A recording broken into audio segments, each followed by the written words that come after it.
The path. At some point, every champion reaches a crossroads. A day when they must choose which path to follow. The path that starts here leads to glory. LSU sits on the throne of college football. It has been paved by legends, those who were born in this place and those who were born into it. It requires attitude and grit. It demands intelligence and a laser focus. It insists upon an attention to detail. It compels excellence. The path is proven. It has transformed stars into icons and icons into legends. But it's more than just a pipeline. It's a destination unto itself. It's more than just football. It's a cathedral for the faithful, a place where prayers are answered and dreams come true. The path is not for everyone. It is for the few and the worthy. And it is for those who are destined for glory. It is for those who understand that what begins here lasts forever. Follow the path, and the rest takes care of itself. 8-4 team last year in the regular season. Their over-under win total, for what it's worth, is 8.5 at FanDuel right now. Is that team going to be better or worse than they were last year? I lean better. It's all because of the number one portal class. I am a big believer that if you erase that portal class or you just shave it down a little bit, this team would be in big trouble this year. But I don't think they are because they did that. Now, everyone's going to look at Nussmeier, rightfully so. And everyone's going to zoom in on the continuity at quarterback in a world and in a year where there's not a lot of that. And that's valid. The reason I would be to the net up on LSU, well, I get Blake Baker in his second year as defensive coordinator with better ingredients in the kitchen. Now, we know LSU cannot win a week one game to save their lives. So let's say they lose at Clemson. I would still slightly lean that they finish better than last year's record. It would help, if they mess around and accidentally win against Clemson, well then watch out. But I know a lot of people who are baking in a Clemson loss and also predicting a good year for LSU. LSU require Garrett Nussmeier to do. Do they require him to just stay on schedule because the offensive line does play at the level they should because it's LSU? Does the run game come through for him? Is it 2nd and 5? Is it 3rd and 2? Is he just forced to make good decisions, manage the offense, and then pick his spots, play action, make a few plays here and there because he is that good? Is it that or is it 3rd and 7 all night? You just answered to me how this game will go. If you give me the answer one way or the other, I think a fast start for those reasons is actually borderline imperative for LSU. I'm not really interested in watching them play catch up here. Clemson's offense needs to scale here, though. For all the doubt you could have, for all the questions you could have about LSU's offense, you might have them about Clemson's as well. I think there will be a swing moment late in this game. Kind of feels like the USC game last year where there's a lot of optimism. Like you show a lot through the first 3 quarters that leads you to believe we're about to put this one away, and I like what we've seen. Still got some stuff to work on, but this is a good starting point. And then it just swings in the 4th quarter. FanDuel right now, Clemson minus 3.5. The model could not agree anymore. Clemson minus 3.5. You know the names I didn't mention yet that I think will be the turning point in this game? Moore, Wesco, Williams.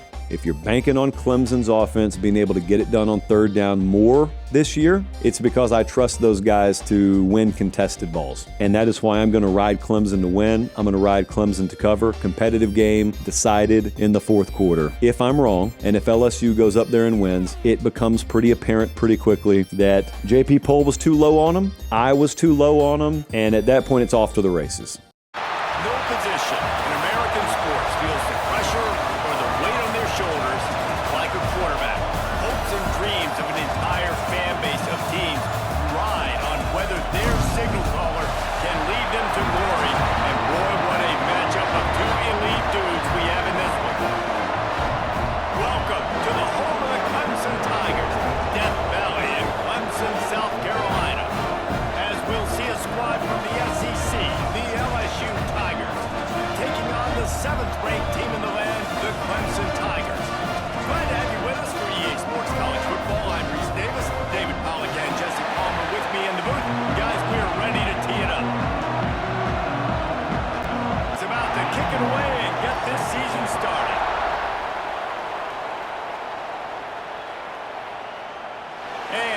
just take a knee, and this drive will start at the 25. The LSU Tigers offense takes the field for the first time today.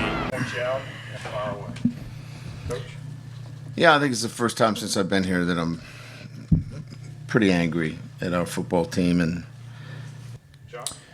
Coach, is it disappointing when you have, Savion Jones kind of really rose up, Aaron Anderson, John Emery, they kind of put you in position? Is it disappointing when those guys perform and you don't get a victory? hell yes. Hell yes. I mean, and that's what I said to the team. I said, we had some guys played their butts off tonight, and we're sitting here again. We're sitting here again talking about the same thing. But what we're doing on the sideline is feeling like the game's over.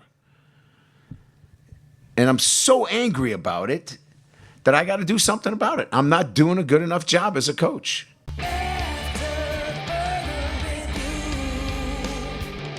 All right, LSU and Louisiana Tech, home opener for the Tigers. LSU's a 36.5-point favorite. You want to give a score pick or what you think is going to happen? I'm going to tell you what I'm watching in this game, but you can go ahead. 58 to 9. Any standouts, anything you want to add, or just 58 to 9? 58 to 9. I don't want the starters to be playing in the third quarter. So I would like to see second twos and threes in the third and fourth quarter. Okay. I want to see Harlan Berry. So there's three things that I am kind of keeping an eye on in this game. One is I do think, to that point, I do think you are going to see guys in this game that were not a major factor a week ago that are going to be important players for this team this year.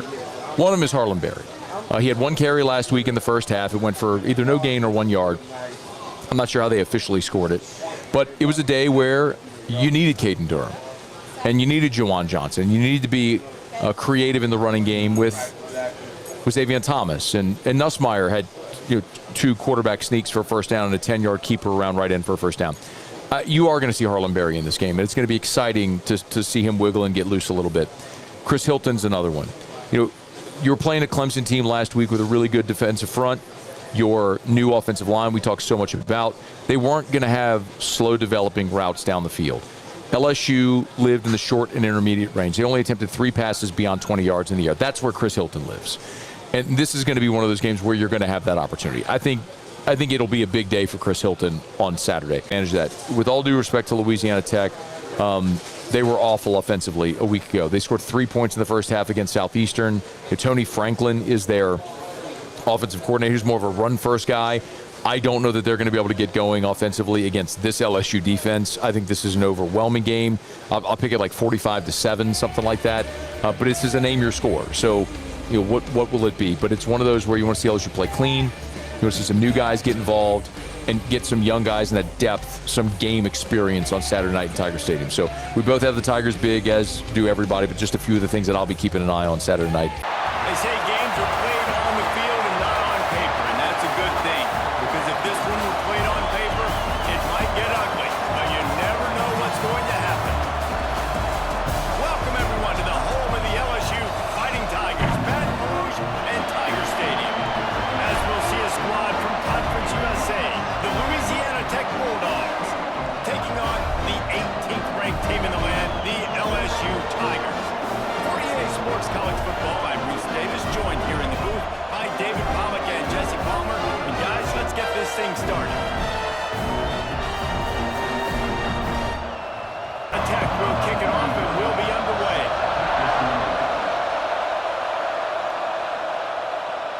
On the move from inside his 5.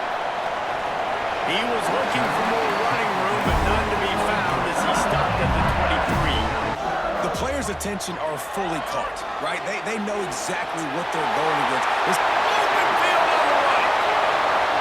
Running inside the 20. And he ran away from the defense to take it in. Touchdown, Tigers. This coaching staff was trying to identify playmakers on offense early this year. How about the start of the season? This guy has had scored in their first game. He scored early in this one. Defenses up to this point don't have any answers for this guy. Wants to throw. It's Bullock. Shoots it to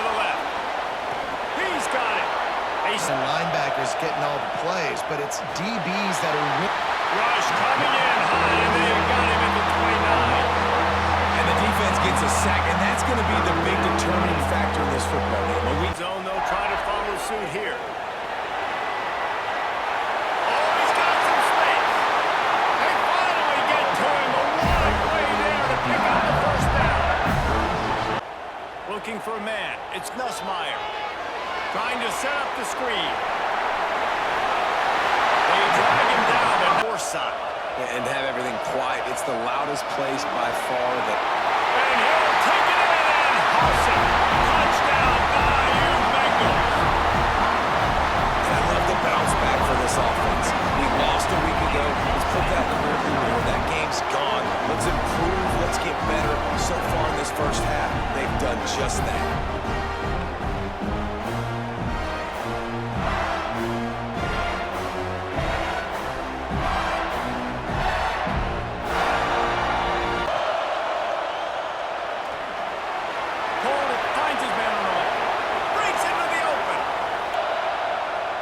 From the gun, the running back has it. Had to kick it away.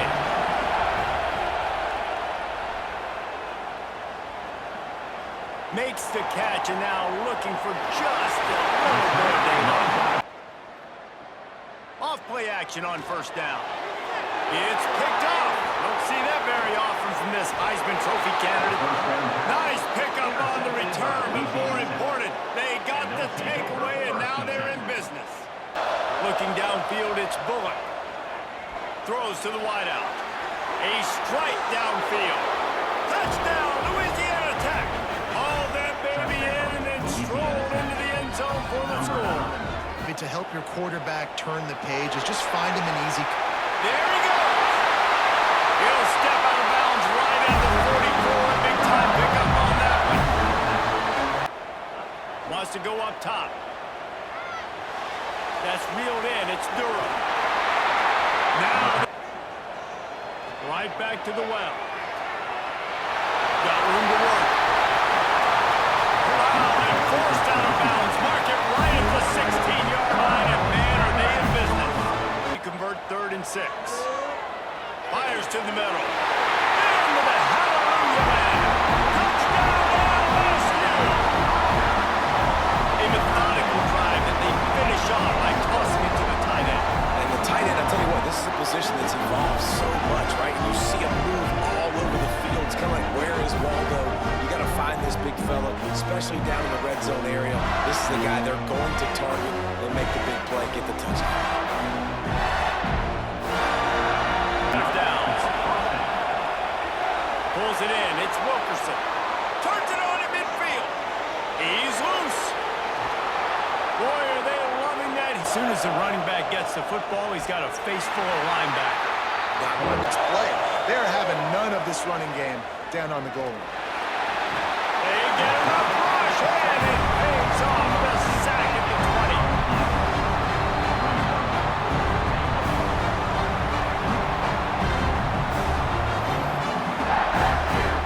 Miss and not have another guy right next to me. I'm giving the intercepted. A first half turnover can swing momentum. Offense. Gonna run it. It's Wiggins. get out of the backfield, get him the football, letting him get some positive. Here comes the rush, and they've got him wrapped up at the 28. Well, I think one of the biggest reasons why this team is finding themselves in a hole here. On the last drive, need to take care of the ball this time, Jesse. We're going to find out a lot about this quarterback right here. Team to link up, but if you're on defense, just know they're going to try that play again.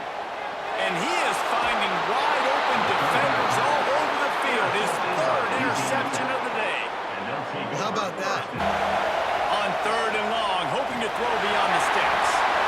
And he feels the heat coming in. It burns him up. Another sack. How about this defense in this game so far? Already 5 sacks, and we're only in the 2nd quarter. I think if you're the offensive coordinator, you have got to start mixing up these play calls, moving the pocket, get your quarterback away from danger. Looking to pass. It's Nussmeier. Fires to the wideout. Got a man. It's Brown. Looking to fire. Caught behind the line. It's Durham.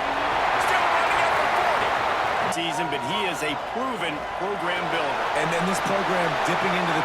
Ball's out! The give to the back. Creates a little space.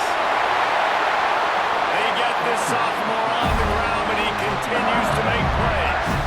You got to be impressed by what you've seen by this offense so far in this game. Looking downfield, it's Nussmeier. Makes the catch. He gets it! Touchdown, Tiger!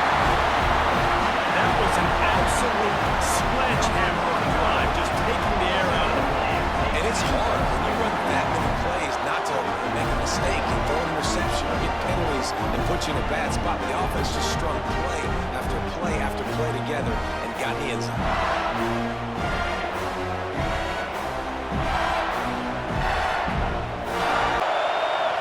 Just keeps swinging it. Lost one deep down the right side. And that These guys is dangerous if they touch the football. Let's see what they do on this drive, David. from the 39, 1st and 10. Pressure coming. Gets the first himself. Great job.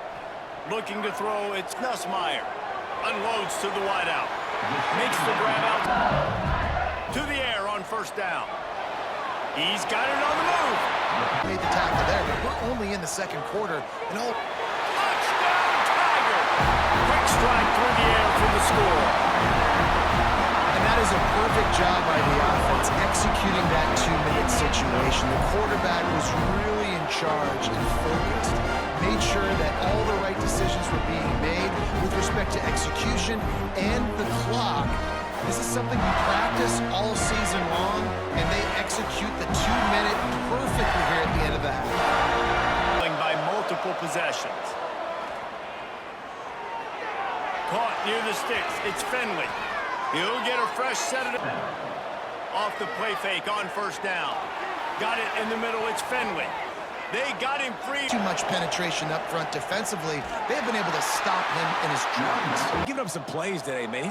He's got over 100 yards on the day. He's really had some success on that play. Really downhill, really physical. Back to pass. It's Bullock.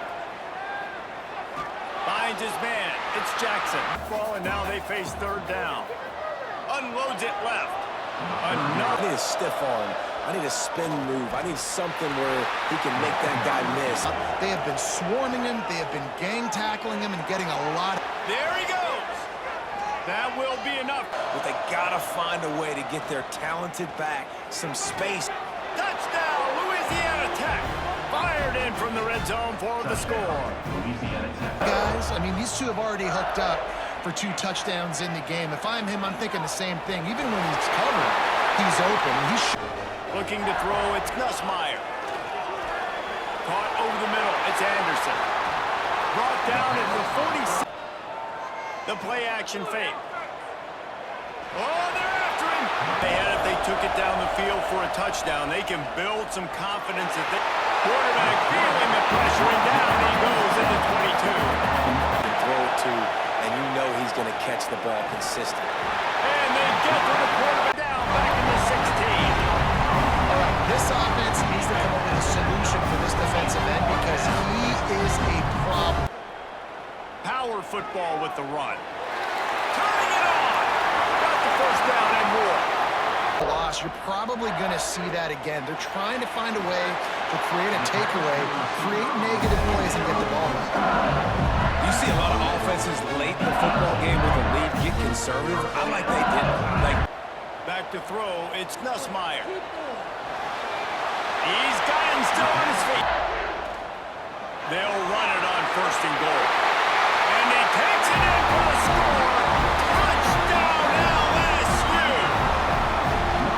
And a lot of times late in football games, you'll see offenses get really, really conservative with the lead. I like how this offense didn't go against the clock. They stayed within themselves. They stayed true to who they were. All over the country. Sounds like they had a good one there. Just a short pass to the tight end. Oh, he's got some space. Nullifying that run altogether. Makes the catch. It's Wilkerson. To try to get themselves back in the game, so they're calling their coverages accordingly, and there was nowhere to go with that football. Really nice job by the defense. Makes a catch. 1st down. Looking to throw on 1st down. Rush coming in high, and they got him at the 29. Up empty on this drive in the fourth quarter. Throws toward the end zone. Intercepted. Big play stops the drive. Bringing it back. And that's a really good job by the defense, understanding the situation of football. It's fourth down. It's late in the game. You got a multi-possession lead. Take away all the deep stuff. Make them force the football into coverage. They do, and they stamp this game.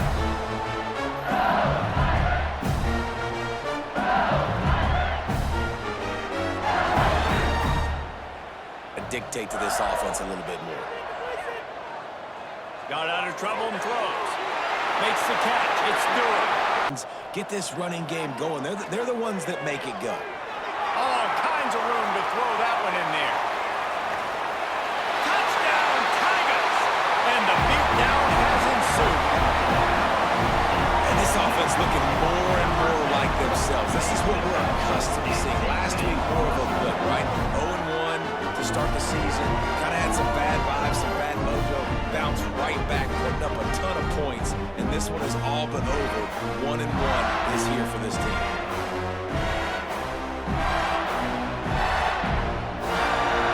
Here with second and short. On the move. Big time play. It's so good, man. Dialed in. You could tell they were ready. They were fast. They were physical. They dominated this football game today. Converts on fourth down. In the quick game, but instead the quarterback takes a shot vertically down. There he goes. Touchdown Bulldogs. And they take it in for 6 more points. Like a Thanksgiving turkey. They're just being carved. And they're just about out of chances. The defense can stop it one more time as the quarterback takes a knee. Well, this was an offensive showcase out there today. We thought it would be a high-scoring game, and it certainly delivered. If you love offense, then you love this type of game. Both offenses going up and down the field, seemingly at will. Throwing the ball, running the ball. But, David, I feel like if you're a fan of defense, maybe this wasn't your cup of tea. More defense optional. You didn't really get too much of that stuff, but listen, you got to get a few stops late in the game. You got to get actually just kind of one stop with this many points that was being scored. You got the stop late. That's why you got the dub. That will put the wrap on things from here. For David Pollack and Jesse Palmer, I'm Reese Davis. You've been watching another presentation of EA Sports College Football. Boys, this game is huge, especially after what just happened to Florida and all the momentum that LSU has opening up conference play. This one can make a huge difference when it comes down to the end of it, Tone.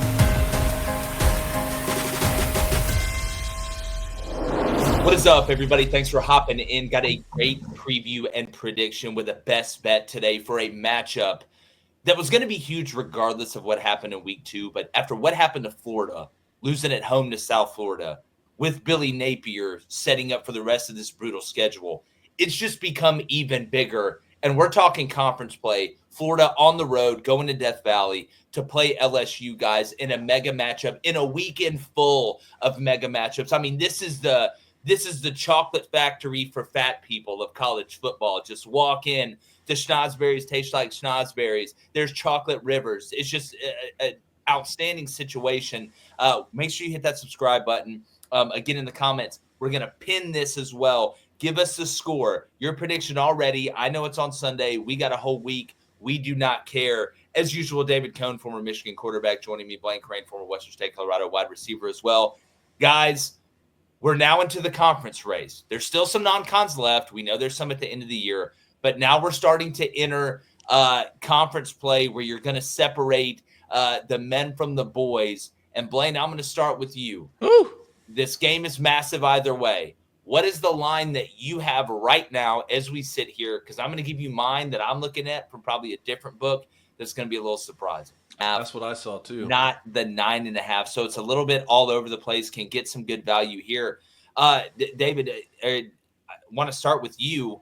If you're Florida offensively, going on the road to play what looks like the best LSU defense that they've had in a while in explosives. Well, it's tough because you actually ran the football against South Florida, right? Like it was DJ Lagway who got outperformed by Byram Brown. That's the part that was confusing about the loss to South Florida. But on the LSU side, it was sort of the trifecta of negativity yesterday. You didn't play great. 2, Clemson looked terrible against Troy. And 3, worst of all, your opponent for this week, Florida, actually lost their game to South Florida. You'd love to figure out a way for Florida to win that game at the end, because I think you're going to be in a situation where Florida is going to be all focused coming into this. But hey, that's the SEC. I can't wait for this football game. And look, I don't know how, based off what we saw with Florida yesterday, how you don't take LSU to win the game. Now, if these spreads keep bouncing around, look, if you want to try and lock in LSU under the hook on a touchdown, might as well get it now, because I know it's bouncing back and forth here between the 6.5 and all the way up to almost 10 in some places.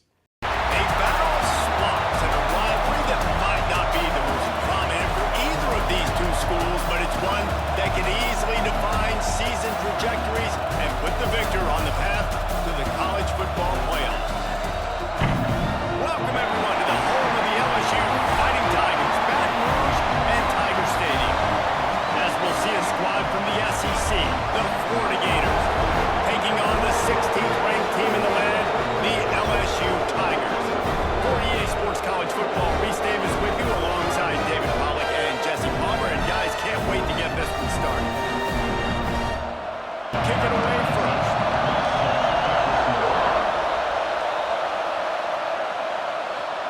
He'll bring it back from inside his 5.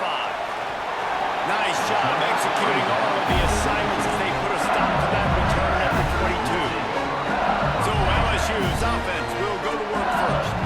This rivalry might be a little more heated than you realize. Sensational throwing it, playing at home. Their defense did an outstanding job as well. And David, I think when you look back last year, It's hard to see and believe in the Billy Napier era. Everybody was very skittish to start the year. It was Short and long.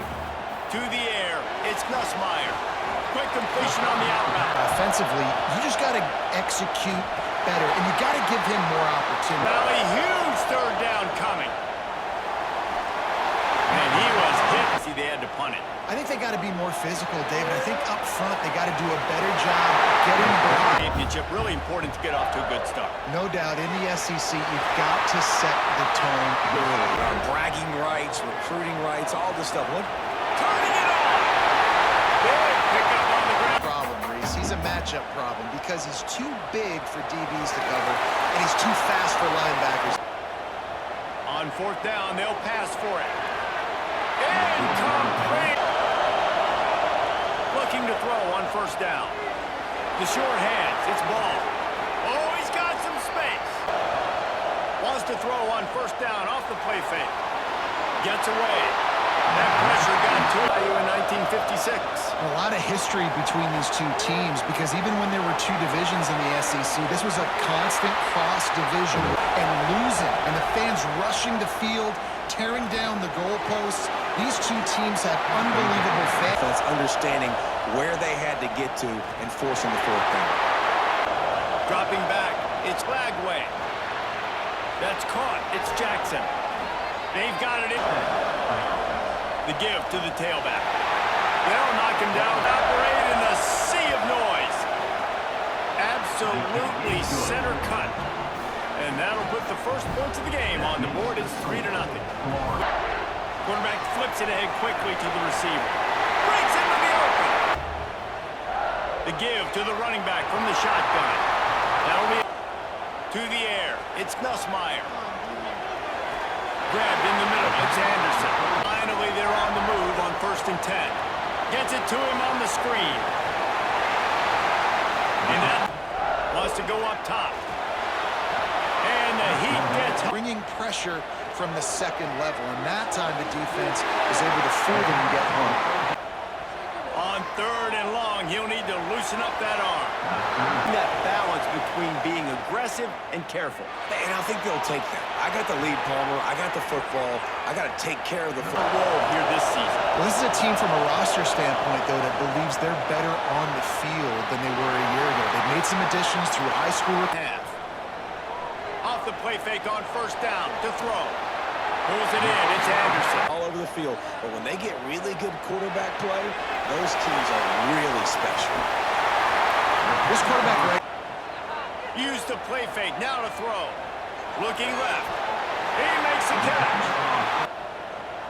They'll run play action. Catch in the middle. It's Green. Just what this offense. Scanning the field. It's Nussmeier. Quickly to the tight end. Recovered by the defense, and he's off. They knocked him down after the takeaway and a big play for this defense. I'll tell you what, that one stings a little bit. You're trying to get a drive together, trying to get some points to dig out of your hole. Now you turn it over right before the half. The call, he wants to give the replay booth a chance to have another look.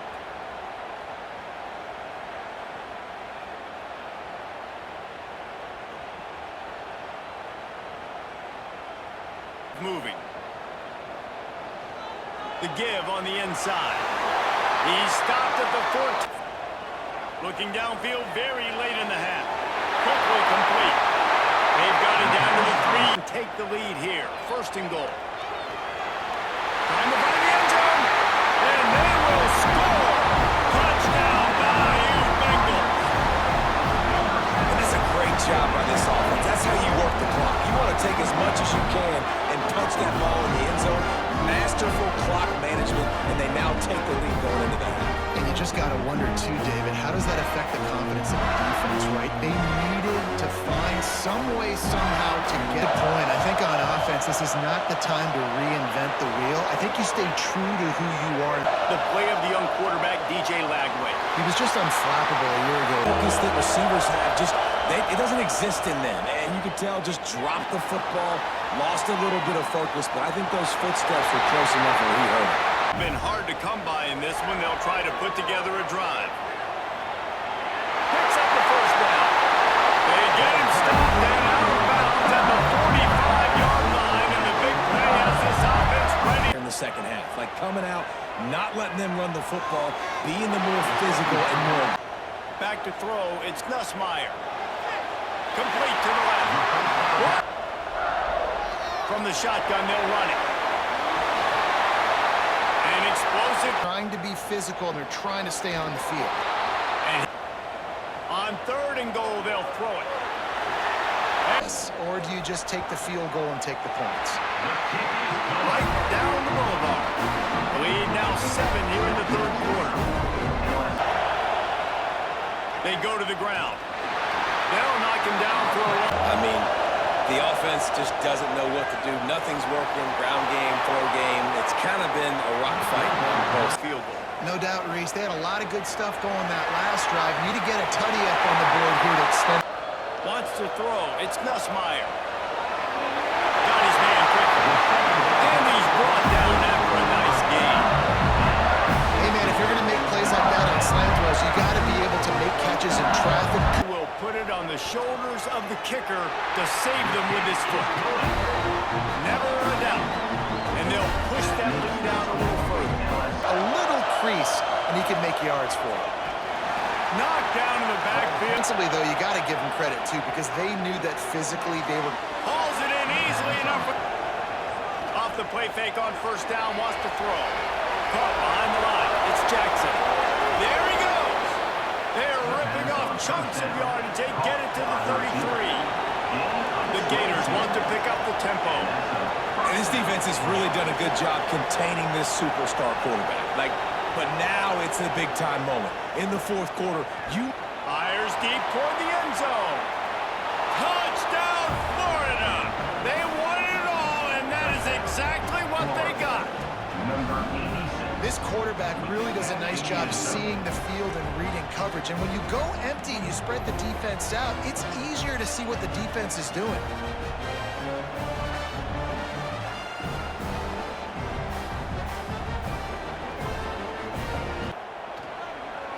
Looking for space. It's Durham. All the way out to the 38-yard line. It's a gain of 15. They'll run it from the gun. And some room to work. Turning it on. And he'll ramble to the 34 before he's finally knocked down. They'll try to get the first through the air. Snagged in the middle. It's Brown. And the quarterback will just drop to a knee. How much fun is that? I mean, you just dream of having games like that. Every time you go into the booth, I'll watch those two teams play anytime. Yeah, that's what's fun about good teams. Really good teams squaring off. Like, there wasn't a lot of difference between these two squads. We could watch these every week. Love calling these games because they're competitive. Great talent on the field. Palmer, unfortunately, somebody had to lose. Yeah, and the higher-ranked team was ranked higher for a reason. At the end of the day, when it came down to it, they made the biggest plays in the most critical moments. Both of these teams have tremendous playmakers, and they're both going to make a lot of noise late in the college football season, but give the higher-ranked team tons of credit. They earned this one. That's going to do it from here. For David Pollack and Jesse Palmer, I'm Reese Davis, and you've been watching another presentation of EA Sports College Football. So LSU beats Florida, huh? Game felt weird to me. Did you watch this whole game? I even asked my LSU brethren. I know you watched it. How'd you feel about the game? The Chalice rating is not kind to this game. Now, we're just using a basic viewability rating. This was an ugly game to watch. So we give it 1 Chalice. Now, it doesn't matter if you're an LSU fan. You got the win. But it never really settled in. Like the Georgia-Tennessee game settled in. It got a flow to it. Notre Dame A&M's crazy, but it had a rhythm and a flow to it. This was just like, if you've ever gotten too tight into a parking lot and it's drive, reverse, drive, reverse, drive, reverse, drive.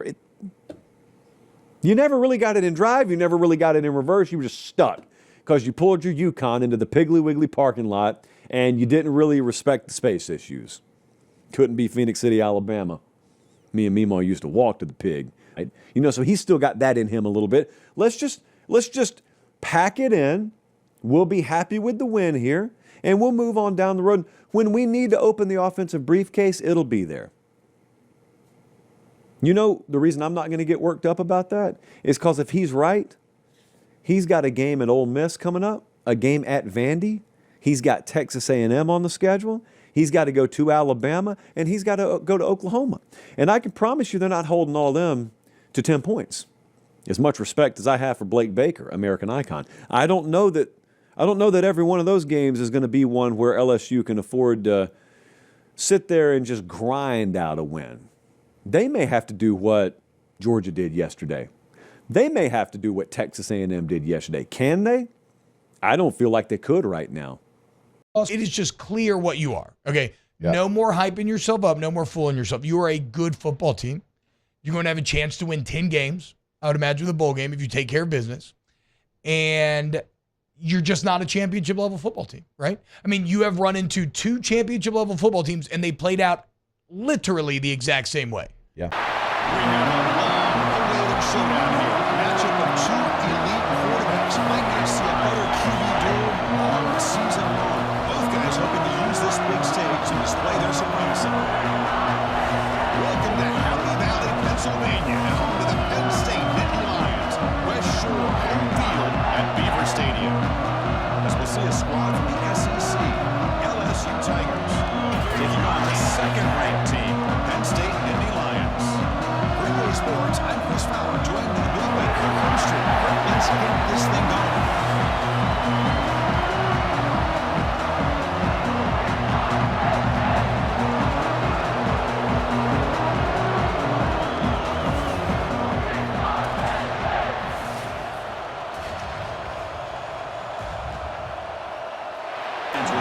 Away to get us going.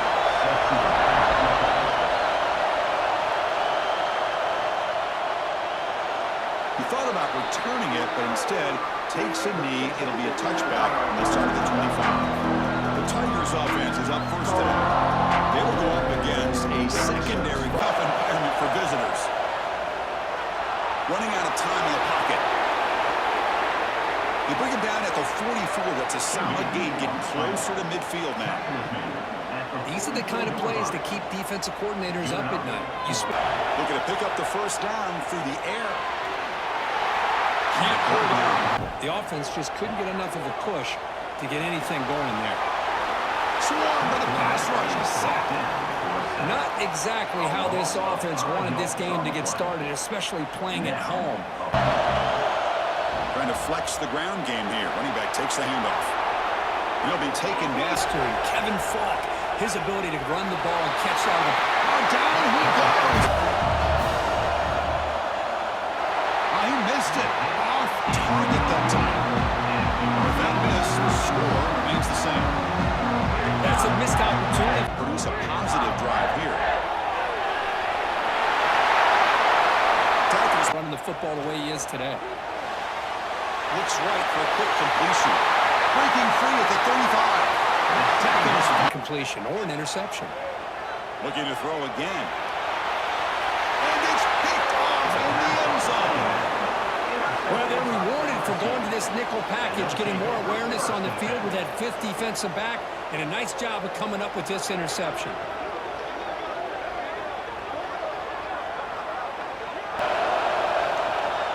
On the shotgun, it's a handoff. Finds room at the 30.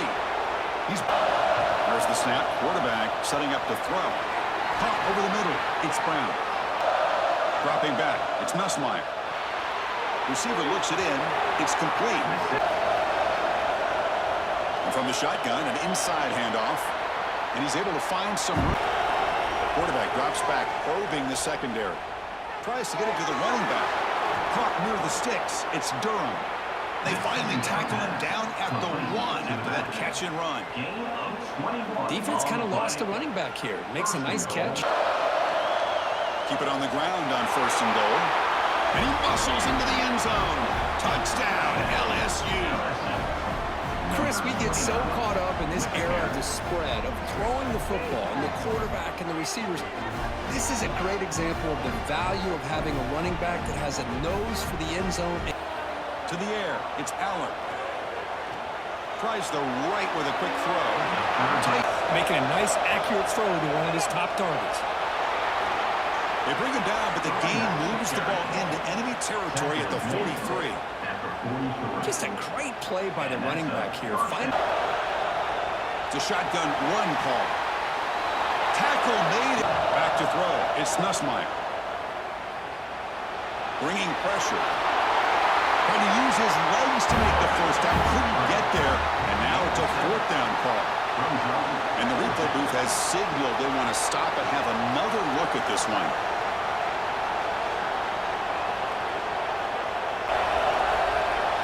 They'll hand it off. A quick juke. They bring him down. But change of pace now, looking to throw the football. It's intercepted. Trying to fire it into the tight window. When you get this close to the end zone, you've got to be able to come away with points. At the very least, a field goal. They got to be scratching their heads and hoping that in the second half, this play right here doesn't come back to bite them. Here's the handoff.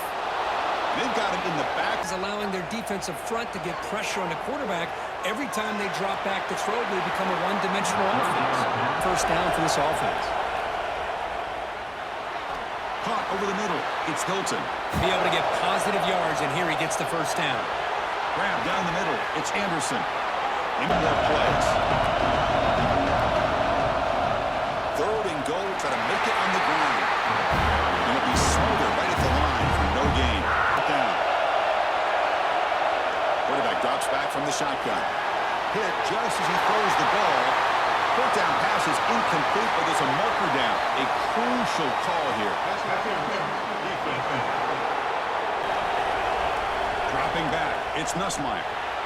He makes the grab in the end zone. Touchdown, LSU. I'll tell you what, in this first half, this quarterback seems to be making all the right reads and showing the accuracy that he's shown all year long. Outstanding pass, great conversion, and they put 6 more on the board. Down by a couple of possessions. Caught behind the line. It's Singleton. Play never had a chance. Dropping back, looking to throw for the first down. Makes the grab. It's Singleton. On to kick it away.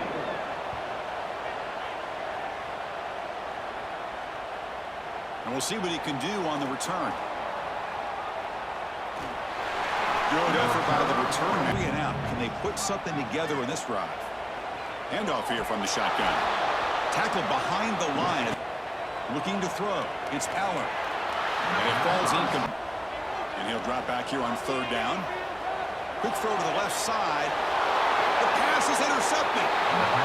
Love to see defensive backs who are able to locate the football and break on the ball and be able to go up and make a clean interception. Great play here.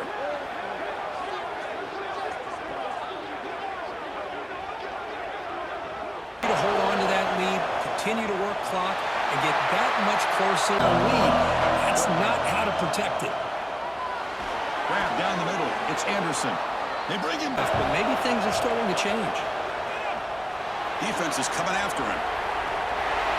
It's a sack. They got him. Cash mark. Makes it look easy. And that will extend their lead even further. And that one, my gosh, I mean, it's almost too easy. Nice kick. And they'll run it out of the shotgun. Pick up a nice game. Here comes the shovel pass.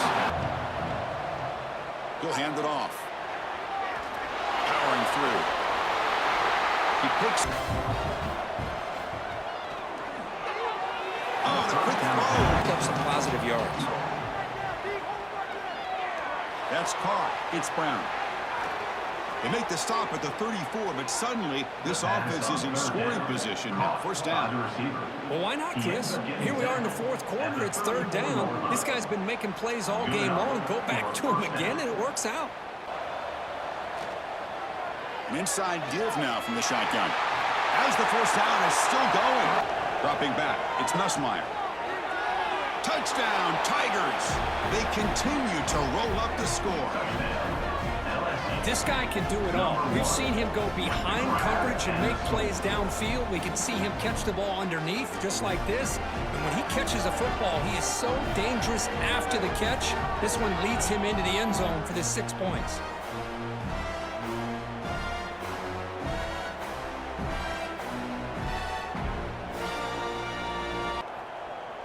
Play action here on first down. On the move now. In the clear at the 25. Scanning the field. It's Aller. Makes a quick catch. Brought down. On first and 10, looking to throw. Caught in the backfield. It's Singleton. Comeback seems improbable to me. A running play called on fourth down. And he busts into the end zone. Touchdown, Penn State. Chris, how about the blocking on this touchdown run? The effort and execution. Hopes alive. I believe they're going to line up here to go for the onside kick. All over again. First down, looking to throw the ball. Makes the grab with plenty of room to run. But it's third down. Looking downfield, it's Aller. The QB throws his third pick of the day. Short return tackle at the 21, but that's a huge takeaway for this defense. Well, that interception really about cost him the game here. And I understand. You got to do everything you can to get back in it, down by a couple scores. But the interception, for the most part, seals the deal for the defense. It's away. Time for victory formation. Well, this one, defied everyone's expectations except this lower-ranked team. Nobody gave them a chance not just to win, but to blow out this respected team. Oh, they came in at the very beginning of this game. You can almost feel it, a chip on their shoulder. Every single possession, they seem to be locked in on both sides of the football. Now, what can they do with a win like this, realizing how good they are capable of playing? Be interesting to watch down the road. And that is going to do it. We enjoy being here. For Kirkland Street, I'm Chris Fowler. And this has been another presentation of EA Sports College Football.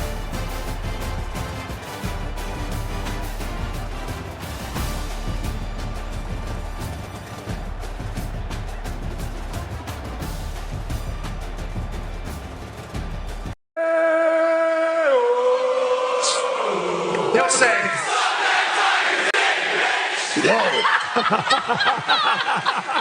it's 8 a.m. I think they're ready to go. We thank you. Let's have a day down here. LSU, Alabama, Reese Davis. You didn't know that was coming. I didn't know. That was fairly aggressive. I thought they were going to say thick, like the humidity. I didn't know it was actually. Is it thick? Yeah, you can hear thick in there. You can hear that.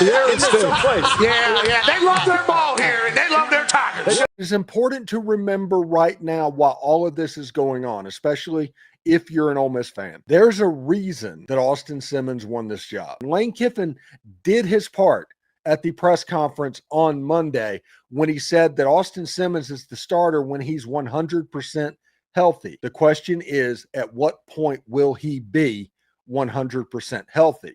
Trinidad Chambliss, in my opinion, is probably going to take the first snap against LSU. Now, there's a chance that Austin Simmons plays in this game and they package it because of his arm talent and all of that stuff. Because if Ole Miss wins this game, especially when you look at the fact that Washington State got beat 59-10 by North Texas, when they got beat 59-30 or something like that by Washington. If Ole Miss wins this game, they're likely going to start 6-0 and be in the tippy-top breath for the college football playoff. We got a good one in Oxford. LSU going to Ole Miss. I can't wait for this one. I know you can't wait for this one. We already gave you our preview, already gave you our prediction. If you're dialed into college football all year long, make sure you're subscribed right here, because on the eve of a Week 5 Saturday slate, we're going to have our final take for you on both the LSU side and the Ole Miss side the first thing after this game ends. But I say that, and then I also think, and LSU's also got some burners on the outside. LSU's also got a quarterback that likes to whip it around the yard, and they won Garrett Nussmeier. So I think what we'll see here game flow-wise is run the football in the first half as those safeties roll down, as those linebackers trigger, as you get the defense flowing downhill. Berrien Brown is super freaking fast for LSU. I think this is going to be the Berrien Brown box score game. I think he goes for over 100. I think he has a big, big day for LSU, and I think he is almost reaffirming of the LSU offense being explosive and being a team that's dynamic and is going to be able to go compete for a national championship. So, obviously, y'all that have watched the preview already know we got LSU winning the game. Berrien Brown and his big day is a big part of that for me when it comes to what LSU is going to be here in the spot in Oxford. Now, for Ole Miss, I think the design quarterback run game has to exist here. Like, I think that dude in himself is kind of a wild card for Ole Miss and makes them a wild card in general in the SEC. So, again, I don't know if you start the Atlanta conversation, but I do think the playoff conversation becomes a lot more real, and we need to just overall take Ole Miss a little bit more seriously in the story that is this 2025 season. The Magnolia Bowl, often overlooked in the pantheon of great rivalries, but this has always been fierce, and both of these teams know if they survive and advance from here, a host of opportunities lie ahead. Welcome to Vaught Hemingway Stadium, home of the Ole Miss Rebels. As we'll see, the winners of 3 straight, the LSU Tigers, taking on the winners of 4 straight, the Ole Miss Rebels. For EA Sports College Football, I'm Reese Davis, David Pollack, and Jesse Palmer, which will put it away to start the game.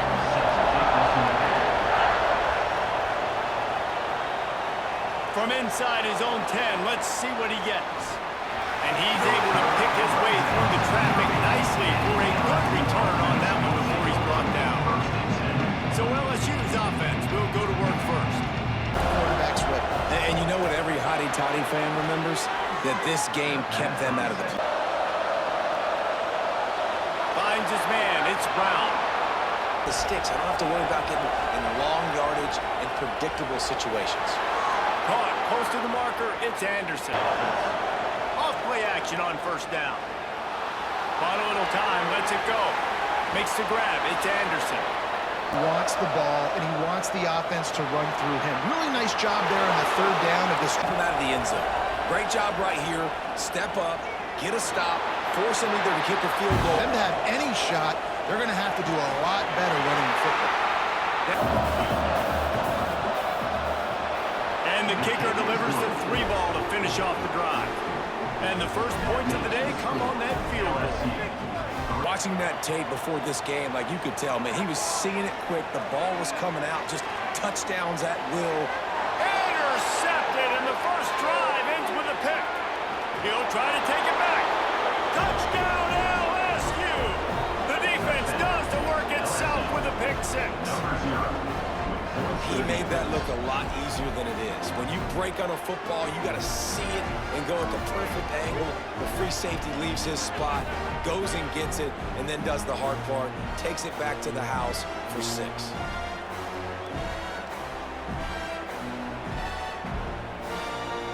I can't wait to see what happens today.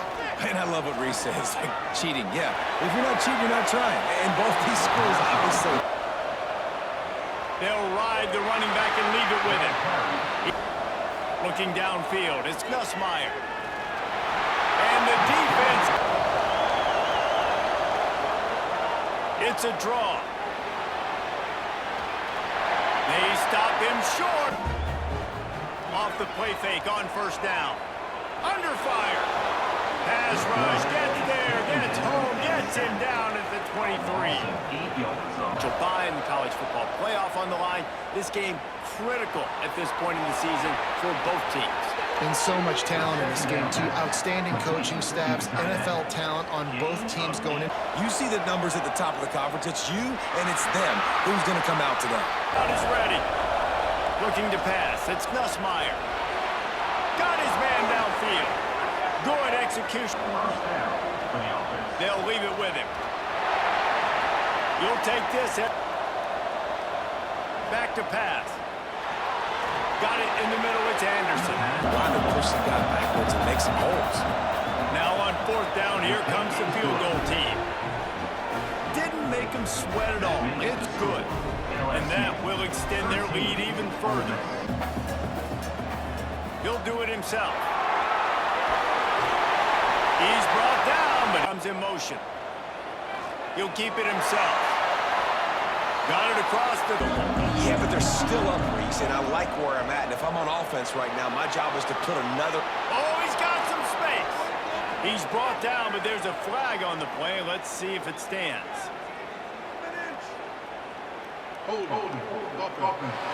Nice job putting the football out in front of his receiver where he can advance it. Wide open downfield. There to make the tackle, but the big throw is good enough. As soon as he sticks that foot in the ground, you know he's breaking out. Throw it right now so he can go make you... Just too much of a rush, and down goes the quarterback to put a thunderfoot into one. And that is no good.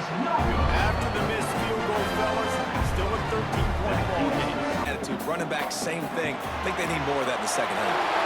Breaks into the open. Out to the 30 to 50 years.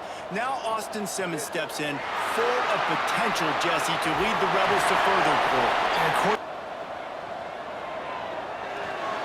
A quick completion to the left, looking for the front to go for it on fourth down. Quarterback on the keeper. Got room at the 35. They get him corralled, but not.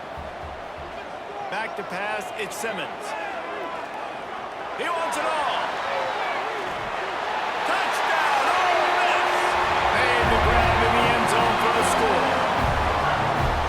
One of the areas they really focused on with this receiver in the offseason was we need you to make more plays for us in the end zone. We're taking shots. We need you to be able to step up and make tough catches. David, what a grab right there.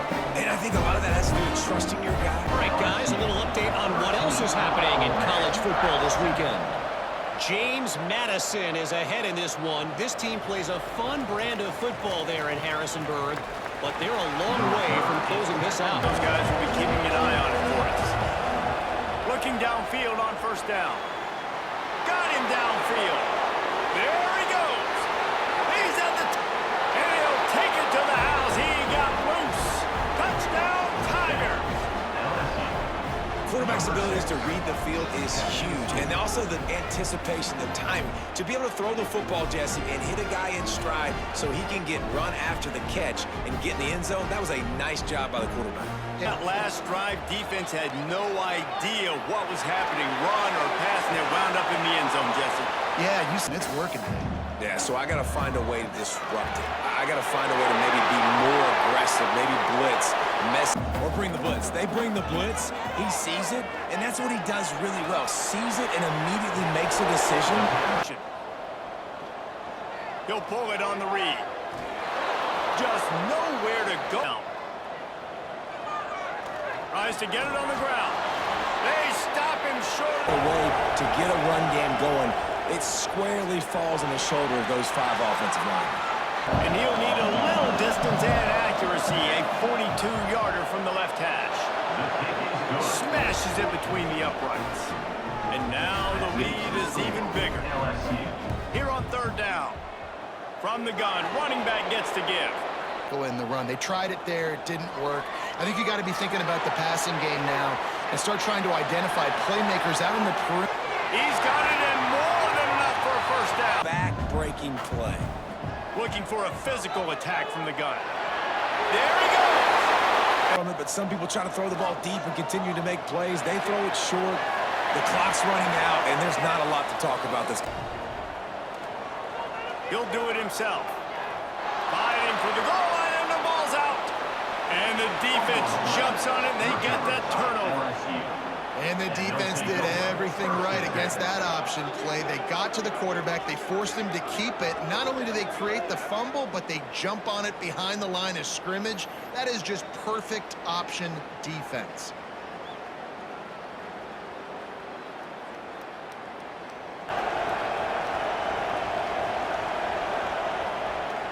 From the gun, they'll try to impose their running game. Quick timeout called by the defense. Here's the punt, and it is not a very good one. A short punt. Calls for and makes the fair catch, but there is a penalty flag down, and we'll see what this is about.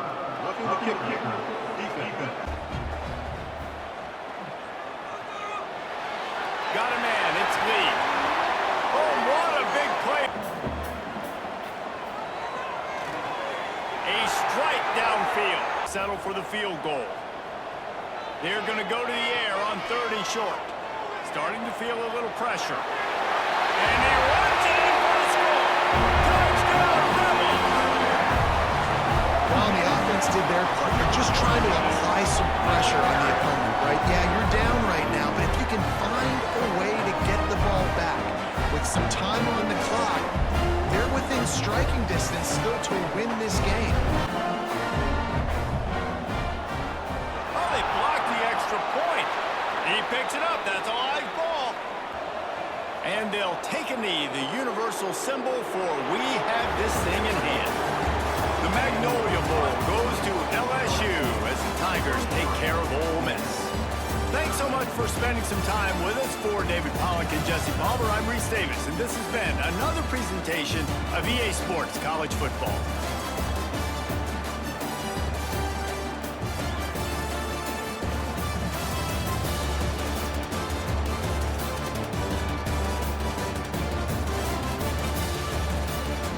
Messaged him right before this call. I actually picked South Carolina. By the way, I got South Carolina.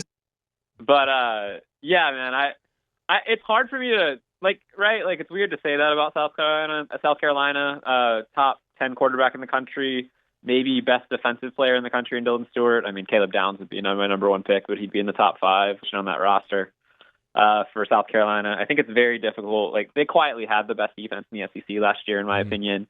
Certainly the best front 4. I think this kid, I mean, I legitimately believe LSU is one of the 5 most talented teams in the country, with one of the top 3 quarterbacks in the country. But I think it's very difficult to bring in as many new pieces and have things flow smoothly. Throw in the fact that LSU's defensive line is among the best in the country, and I think LSU is still working out some kinks at tackle, especially. It puts LSU in a difficult position. No position in American sports feels the pressure or the weight on their shoulders like a quarterback. Hopes and dreams of an entire fan base of teams ride on whether their signal caller can lead them to glory. And boy, what a matchup of 2 elite dudes we have in this one.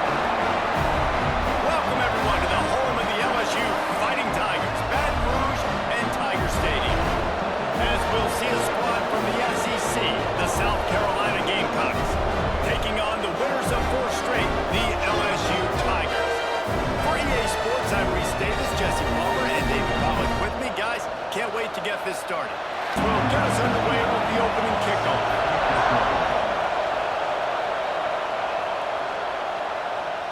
He'll bring it out. It's Thomas. Stopped at the 17, and he's probably second-guessing that return. The Tigers' offense comes onto the field first today. And we've been really eager to see this matchup. This quarterback against an elite defense. Yeah, they're a a fun defense to watch, and this is a fun challenge for their defense, too, because it's an elite quarterback. Down a lot of ways with just a few yards to go. Grabbed in the middle. It's Anderson. Third and short, trying to keep the drive alive. Looking for a deep man. Pulls it out. Well, we know this guy is 12, and you talk about the refs, they were awful. I mean, the INT returned to the house, but just have put quite a drive together. He caught it. They will score. Touchdown, Tigers. Well, you know this offensive coordinator scripts his opening 10, 15 plays, and he didn't even need that. They went 9 plays and scored a touchdown. Everything working perfectly. They look like a well-oiled machine early in this game offensively. Between the tackle box, they can take it outside. They can go catch the football as well. So, no doubt, the game plan for both offenses. Air drums and letting them know it's going to be a long day. Caught in the backfield. It's Brown. they're going to be a contender. Yeah, and really show what you're going to be the rest of the season. How are you going to finish strong throughout the season? You know, the first part of the season, now getting back to throw. It's Nussmeier. With the catch, it's Durham. Guns it down coming. From the gun, wants to pass. Catch in the middle, it's Smith. They got him. Getting him the football, making the first down, and they like to do this. When they make a first down, they want to go fast. They want to Cox with myriad options after that big pickup on first down. Makes a stop in the back. Ball had a really nice gain. Short yardage situation, you just get completely blown up, and now you're having to probably dial up a throw on third down. You need more. They'll try to run for it. Brought down the looks as if on third down he drops to throw. Caught on the looking to throw, it's Sellers. Throws to the wideout. Fires the pass, intercepted. And he makes a play in the back end. Nice job reading the pass, and that's his second of the season. This guy, unbelievable job seeing the quarterback, breaking on the quarterback, and going and getting that big play.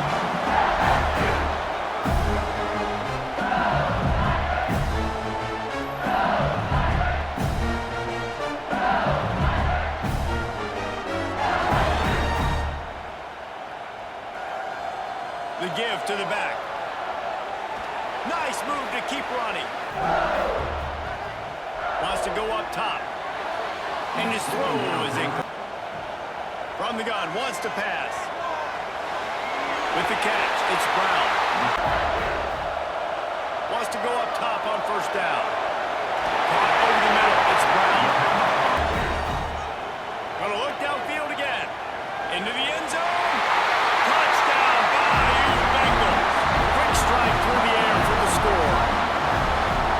Really nice job working the route, getting himself open. He was able to locate the football, snag it out of the air, and this guy now has 5 receiving touchdowns on the year.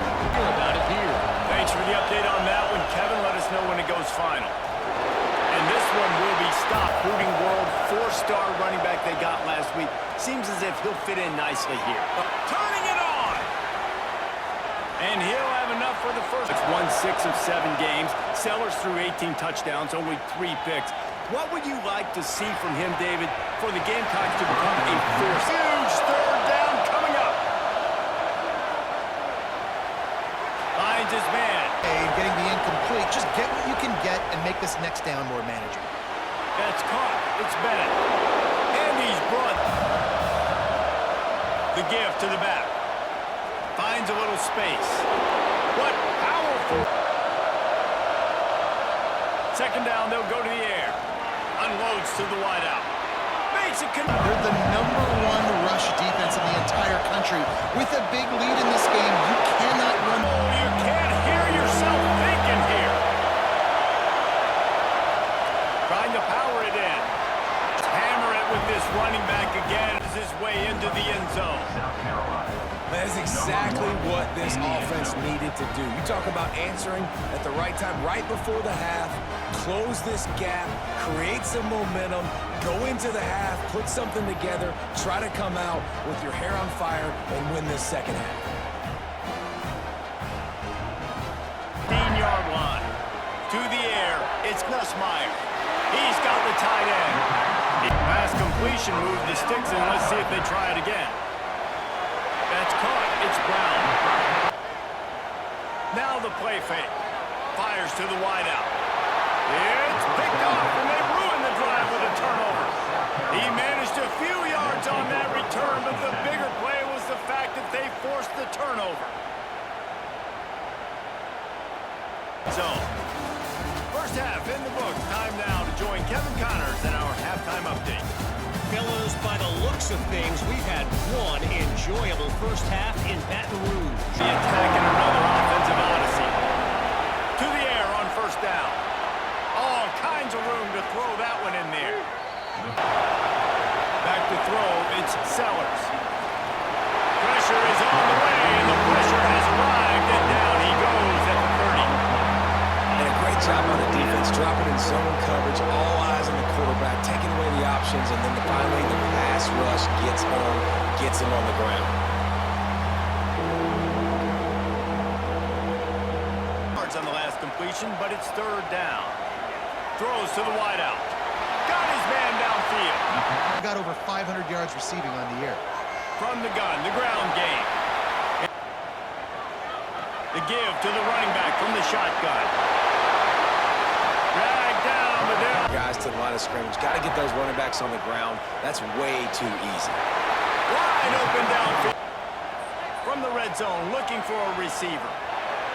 Just a little off. Misfires, threatening to stall out on 3rd and 10. Unloads to the wideout.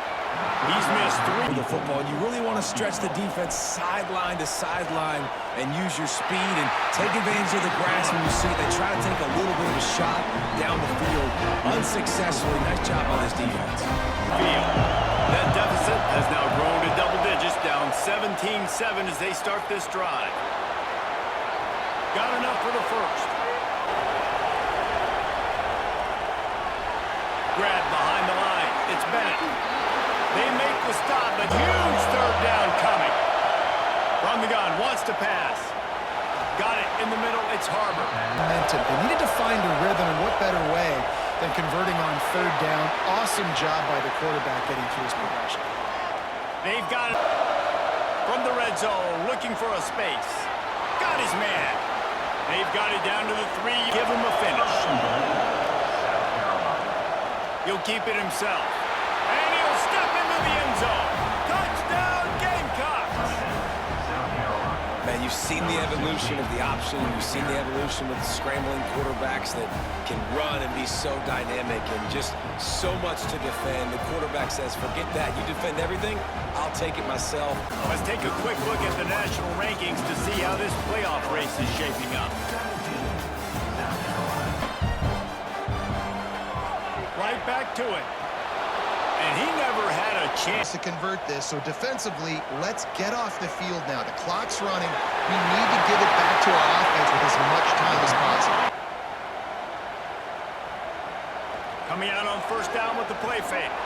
Nowhere to go. The ball's loose. The offense fortunate enough to cover it back up. Snagged in the middle. It's sharp. And answered that challenge. Looking downfield. It's Nussmeier. Unleashes one. Finds a man on the left.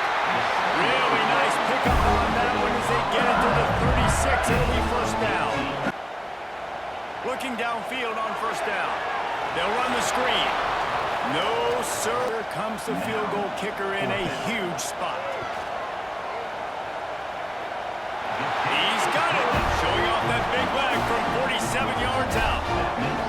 And that's not the way they wanted to end the drive, but nice job being ready and your field goal kicker coming through. Looking to pass. It's Sellers. Pressure coming. Escapes the sack.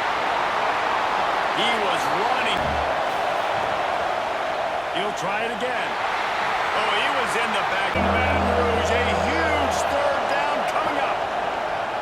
Fires to the right. Finds his man. It's Harbor. Easy pitch and catch for the offense. Off the play fake on first down to throw. Here it goes. Just keeps slinging it.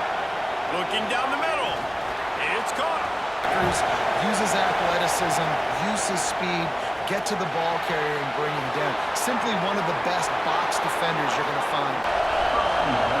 Looking downfield, it's Sellers. Fires to the end zone. Touchdown, South Carolina. Fitted in the window for the score. And such a great job by the offense, able to execute there and score a touchdown late in this game. You know, you try to simulate that in practice, but you just can't do it. Guys are going to have to step up when it matters the most under the bright lights, and they did it there. First play of the drive, wants to throw. Got a man, it's Durham.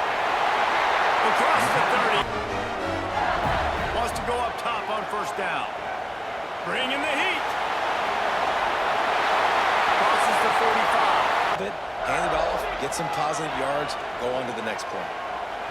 Here's the heat. Bought a little time, lets it go. He had that time winding away, and they've got to push the ball down the field. Got it in the middle, it's Brown. You come up clutch in a big moment when your team needs it. If that's any indication, I like what I'm seeing. They had the timeout call with 7 seconds left on the clock. The holder will mark his spot at the 34. A 44-yard attempt, almost certainly for the game. Splits the uprights right down the middle. Celebration is wild on the sidelines as they've taken the lead in the final seconds. How about the kicker coming through in a must-have moment? They had to have this kick. To the air, it's Sellers. Bought a little time, lets it go. Ball is incomplete. Falls to the turf, and that's going to do it. And it went right down to the final play. What a show both of these teams put on today. Couple of outstanding squads. Hotly contested battle all the way to the very end. Yeah, we came into this one expecting this to be a back-and-forth battle. We knew it was going to go down late into the fourth quarter. At the end of the day, the higher-ranked team, David, they were really able to lean on those playmakers and that leadership they've got in the locker room. Yeah, and now I think even more so, you're starting to believe in them. They're battle-tested. This team they find a way to get things done. That's why they're ranked where they're at. And I expect this team to stay in contention for the college football playoff because they're proving week in and week out they're a really good squad. That will put the wrap on things from here for David Pollack. Gamecock fans, with all the penalty talk, hey, you know who complains about penalties? Losers complain about penalties. South Carolina fans.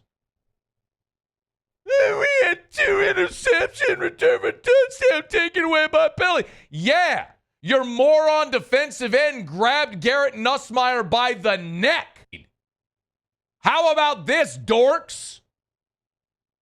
Don't give up 417 yards of offense. The refs beat us. That's what you say when you've never won anything ever. LSU and Vanderbilt. Different combinations this season. So why not roll out some different unis to make Vandy feel welcome? Like they're staring at themselves in a mirror. Vanderbilt can't stop the pass. LSU allegedly throws the ball pretty well. Vanderbilt, pretty good at running the football season. So Pavia, they really only have one pass catcher. They do have Eli Sowers, the tight end, former quarterback, now a tight end at Vanderbilt. But LSU defends the pass pretty well, relatively well.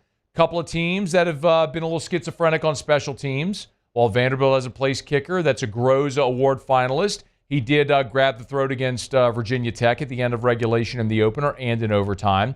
And he also grabbed the throat against Missouri on the road in a game they would have won. Phil Steele told us this line in the summer was LSU 28. In the summer, LSU was a 4-touchdown favorite in this game. And here we are for LSU Vanderbilt. And the Tigers are 7.5. It opened 9, went down to 8, now it's 7.5. And everybody is taking Vanderbilt with the points. And why wouldn't you? They do a fantastic job of running the football, controlling the clock. They're good in their defensive front. LSU can't really block people. So, I don't know. Muse, what do you think? I was torn on it as well, Matt. And I'll tell you, I picked LSU solely because they have to win this football game. Yeah, so does Vanderbilt. LSU has to win this game. Do they? Yes, they do. Everything that's going wrong, they have to. This would be the first 4-game losing streak since 1999. They don't have to win. Cassie, who do you think? I mean, just throw it out there. Vandy, LSU, what do you think? I mean, I feel like I have to go LSU. Just because you're a homer? Yeah. You're a student? Got it. Yeah. I mean, I'm a student. I'll be in the student section too. Dynamite. Great. Yeah. What are you going to do, Scan? I'm literally going to flip a coin. When you're ranked in the top 5, your very existence is a cauldron of pressure. And that is ratcheted up when you go on the road. And this highly ranked squad has found itself coming into a snake pit in this one. Welcome to Nashville, Tennessee, First Bank Stadium, home to the Commodores of Vanderbilt. As we'll see, the winners of 5 straight, the LSU Tigers, taking on another SEC rival, the Vanderbilt Commodores. For EA Sports College Football, I'm Reese Davis, joined here in the booth by David Pollack and Jesse Palmer, way to get things started.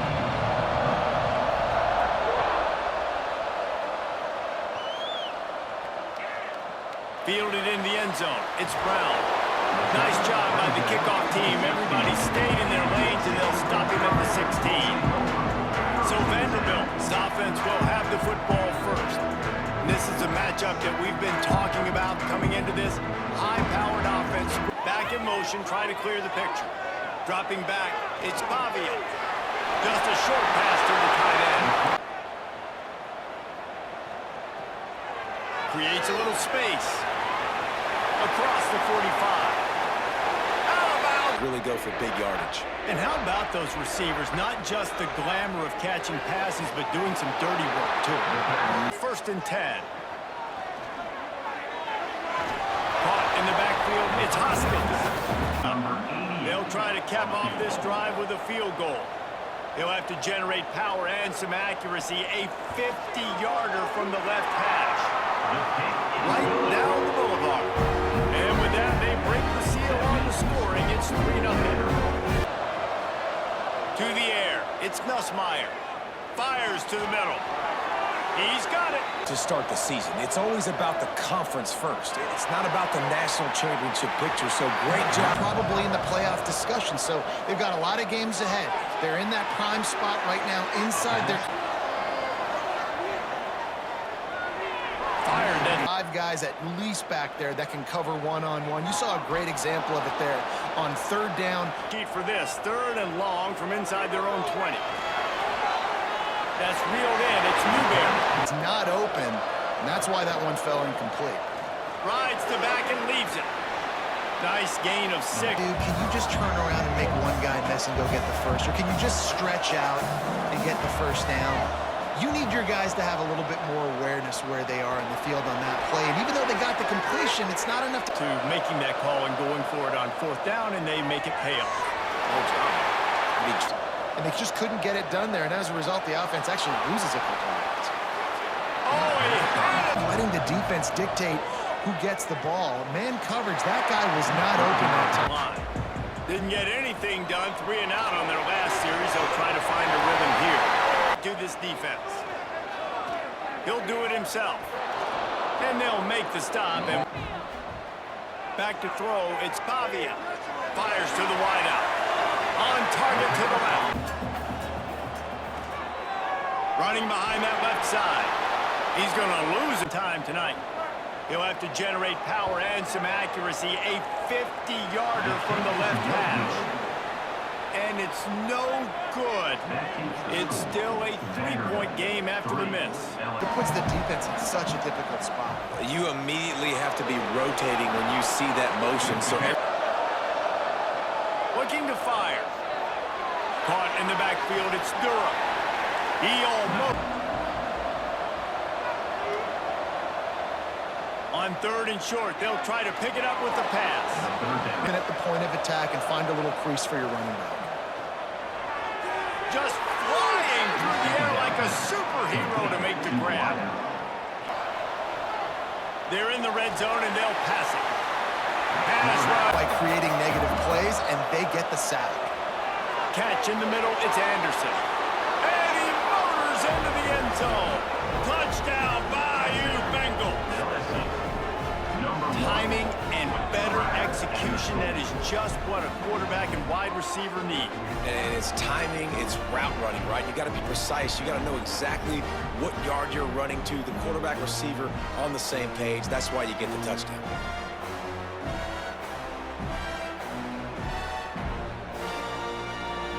Opportunities, but I like David's idea. Maybe move some guys around and see if you can create some better one-on-one matchups. Oh, he's got some space across the 35. It's possible, allowing the pass rush to get upfield, and at the very last second, getting it to his guy. First down gives you another chance to maybe continue to run the football. Even if they don't convert, picking up a few would give them a decision to make on fourth down. Let's it fly deep downfield. Touchdown, baby! They won it all, and that is exactly what they got. I don't know what play they called, but I would call it again because the defense had no idea what was going on. Receiver comes in. They're trailing by 7 to USC. We are the eyes and ears of the college football fan, and we've got you covered all day here. Most importantly, get the first down. Handoff from the gun. He breaks it and runs through another guy. Looking to throw, it's Nussmeier. Makes the catch, it's Sharp. All the way down to the 27-yard line before they get him out of bounds, and this offense is threat. Those are the easiest throws a quarterback has. You saw it on that play. Grabbed behind the line, it's Durham. And a 9 to settle for a field goal attempt. Right down the boulevard, it's good. And the field goal draws us even as we get close to halftime. That's going to wrap up the first half here, and now we join Kevin with the halftime update. Boys, you never quite know what to expect there in Nashville, and we've had a lively first half. First drive of the second half, always fun to watch. You see what type of tweaks were made at the half, especially. There he goes. Just what they were looking. They'll ride the running back and leave it with him. He's brought down. Dropping back, it's Nussmeier. Time to take a shot. And it's in. His hip pocket stay close to, and then turn your head like he does here, and makes a nice play on the football to bat it away. And that's going to be incomplete.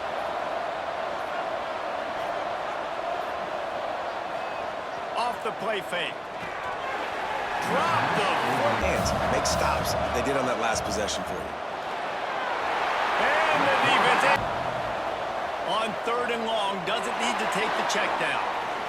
Oh, he had it. Points on the board. Give to the running back. That is a big 1. To throw, it's Pavia. Right down the middle. Pulls it in with a 1st and 10. Give to the back. And he'll lose yardage. Wants to go up top. Here comes the heat. Always a welcome play for the defense as they get a sack at the 47. On 3rd and long, he'll need to loosen up that arm. Creates a little room. He'll try to throw and pick up the 1st down. Big tight end makes the grab. And the big fella eats. Nowhere to go. When you run into him, you usually... Pass rush coming after the quarterback, and they get him at the 32. Time players up front on that D-line, too. And you think recently, guys like Marcus Spears, Glenn Dorsey, Kiki Mingo, Daniil Hunter, so difficult to block and so athletic. That's what this guy reminds you of sometimes. Oh, it's blocked. And they got it. He's running free down the middle. The 30. Past the 20. Touchdown, Tiger. And with that one, they jump on top here in the second half. Number 28 with the return.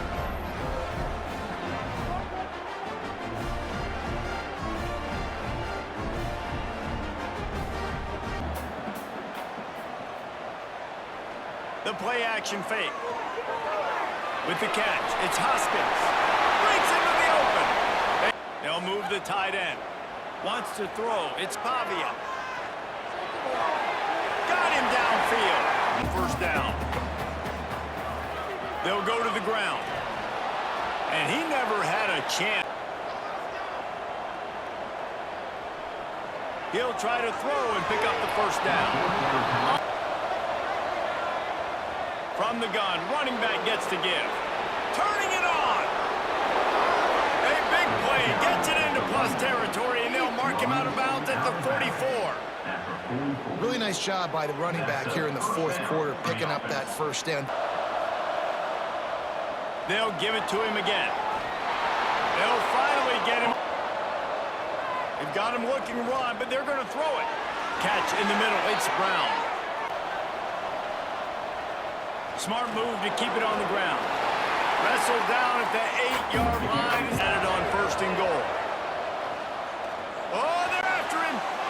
Here's the pressure. They'll get him stopped. They'll try to pound their way in. Second and goal. Quarterback will put it on the shoulders of the kicker to save them with his foot. No good. But there is a flag down, and he might get another shot at this one. Personal foul. Roughing the kicker. Defense. Tick, tick. The clock is my friend. They'll run it here on third and goal. Inside the 3-yard line, I think I might try to finish this off with a touchdown. I ate up a ton of clock, wore these guys out. Now they'd have to go the length of the field if I missed.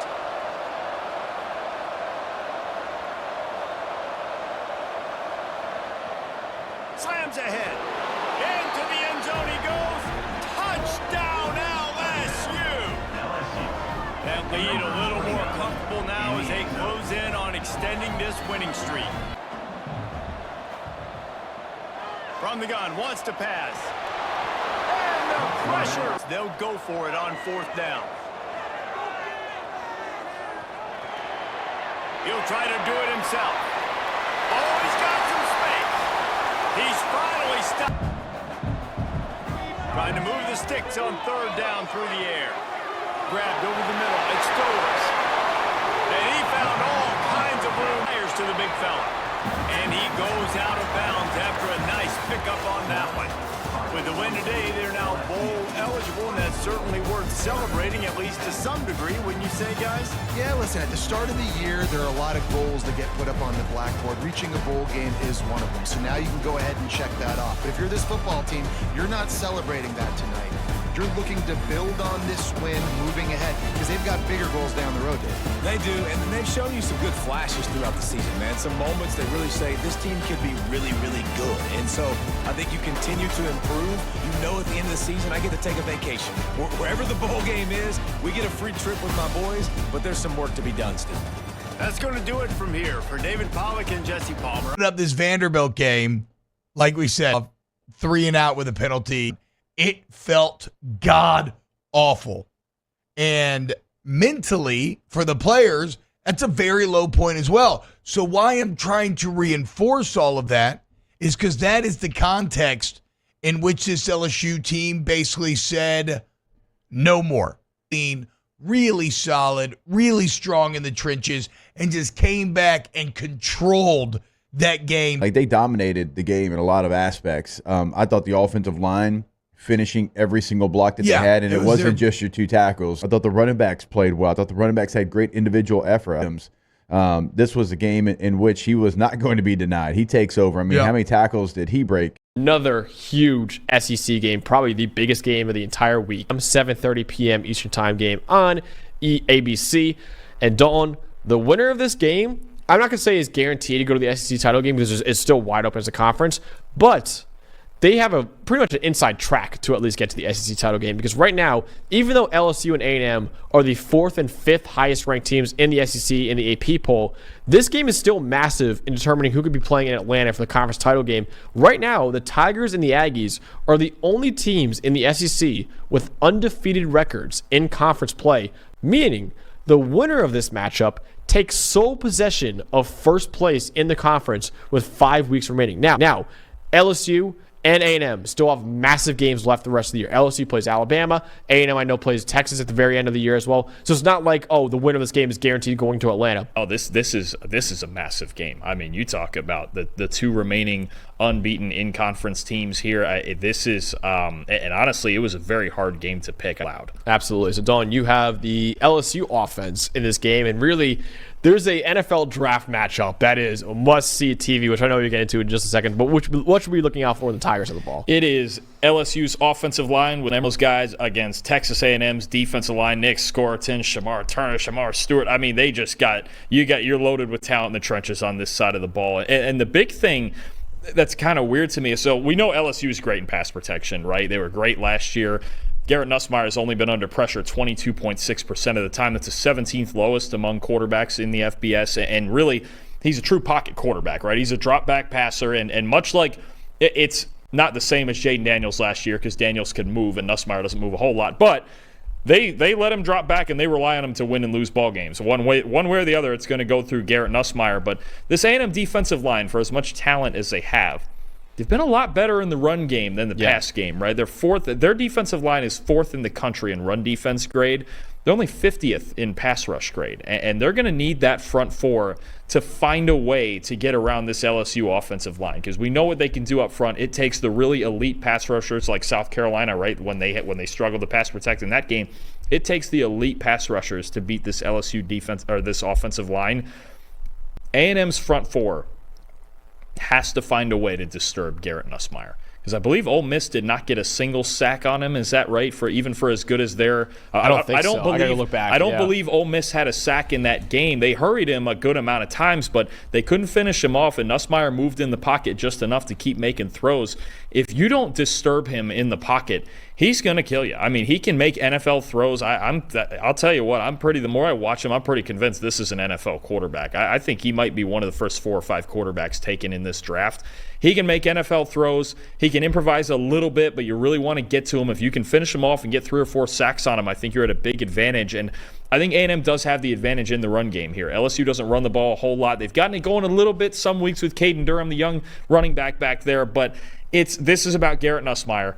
It's about winning up front, and it's about disturbing him in the pocket if you can. If not, he's going to throw lasers on you, especially down the middle of the field. A&M struggles a little bit to cover over the middle of the field, and that's where Nussmeier likes to go with the ball. That before, so it makes no sense at all. But Dawn, ultimately, who wins this top 15 SEC game, and who becomes the new first-place team in the Southeastern Conference? One of the hardest, if not the hardest game to pick here, because I think you have a lot of matchups. You have a lot of things that go either way. I think this game's going to be very close to the vest. This is going to be tight. I'm taking LSU 27-24. It's obviously a tough road environment. There's something about Garrett Nussmeier, isn't there? Just that win against Ole Miss and some of the throws and he had to battle. Ole Miss's defense was just spectacular, and he had to battle through to the very end of that game and kept making big throws to save the day. It feels like Nussmeier's on a little bit of this run right now where it's like, oh, he's going to do all these clutch things. And then we go that route, but I'm going to take LSU by a field goal. I think it's one way or the other. Whoever wins, I think it's going to be an extremely close game. Absolutely, I think it's going to be a really close game. I have it as a 1-point game, actually. I also have LSU, though, 28-27. This game's going on the wire. I just trust Garrett Nussmeier. To play well. One guy's got to be at his best, and that's Garrett Nussmeier. And it seems obvious. What ultimately LSU is a team that's backbone is the passing game. And I don't want LSU to throw the ball 50 times on Saturday. But the 35 to 38 to 40 times that LSU does throw it needs to be the reason why LSU wins the game. If he completes 69% of his throws for 297, 3 touchdowns and no picks, LSU's going to win the game. If he turns it over twice and misses a couple of open receivers and completes 50% of his throws, LSU's in big trouble. This is a matchup we have been waiting for. 2 elite wide receivers. They bring a great skill set and swagger, hoping to use this showcase to show they are the top receiver in the country. Welcome to Baton Rouge, Louisiana, and LSU's definitely home of the Bayou Bengals. As we'll see the number 15 team in the country, Texas A&M Aggies, take on the winners of 6 straight LSU Tigers. For EA Sports College Football, I'm Chris Fowler here with Kirk Herbstreit. Let's get this thing underway.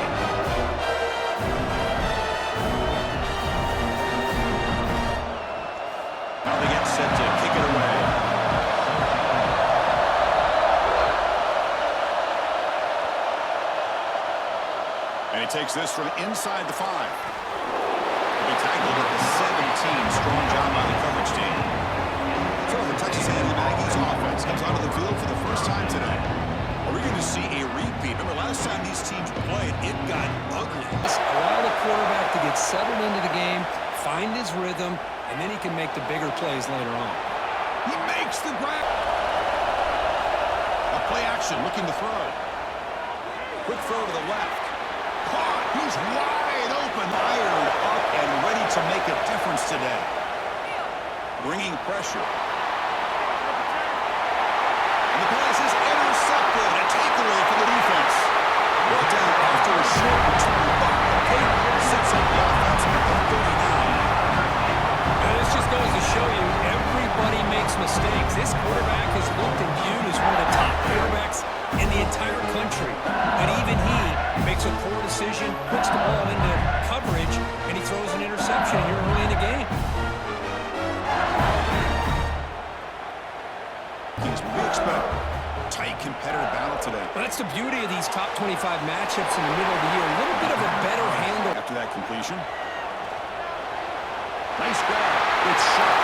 Finding some room at the 25. Tackle made after a big game. Moves to the 21. Looking downfield. It's Nussmeier. He's running out of time here. He cannot escape. To find his open receiver, but before he knew it, he's on his back. Knocks that one right down the middle. Hold on, there is a flag. If it's on the defense, it would still be 4th down. The opening drive is going to bring up 4th down. The coach chooses to go for a field goal attempt here. The kick is good. He knocked it right down the middle. So we have our first points on the board. That makes it 3-0. Oh, Chris, it's a nice kick here to polish off that drive with a last drive, but it ended abruptly with the interception. Let's see what they can do here. They try the middle, but over the line and making the tackle. The offense just couldn't get enough of a push to get anything going there. Instead, he's looking for the big play, bounces it to the outside, and there's just too much speed on that defense. To be able to kind of keep you on schedule as a play caller, that's all you can ask for. Good job up front and a nice protection, or call some screens, maybe play action, anything to try to help this quarterback out. The defense stops him short. Gonna run it. It's Moss. A slight hesitation, and that's an incompletion or an interception. The receiver makes the catch. Who's in the clear? Inside the 40. Past the 20. Past the... And he takes it all the way to the end zone. Touchdown, Aggies.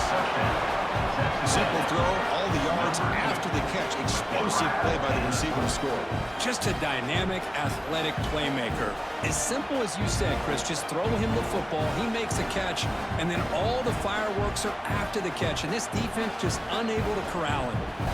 Dropping back, it's Nussmeier. Looking deep to the right side. The ball is picked off. Refuses to go down. And he's wrapped up after a solid return. And as we break for the quarter, Kirk, it's Texas A&M on top. Defense has a first down. Off the play fake, looking to throw. A deep shot to the right. And it's picked off. He throws it right into double coverage. He pays for it. And he steps out of bounds, but a crucial takeaway. Great play by this defense. Well, that's now 2 interceptions for this quarterback, and we're only in the first half. This is the exact start this defense was hoping for to create a ton of momentum.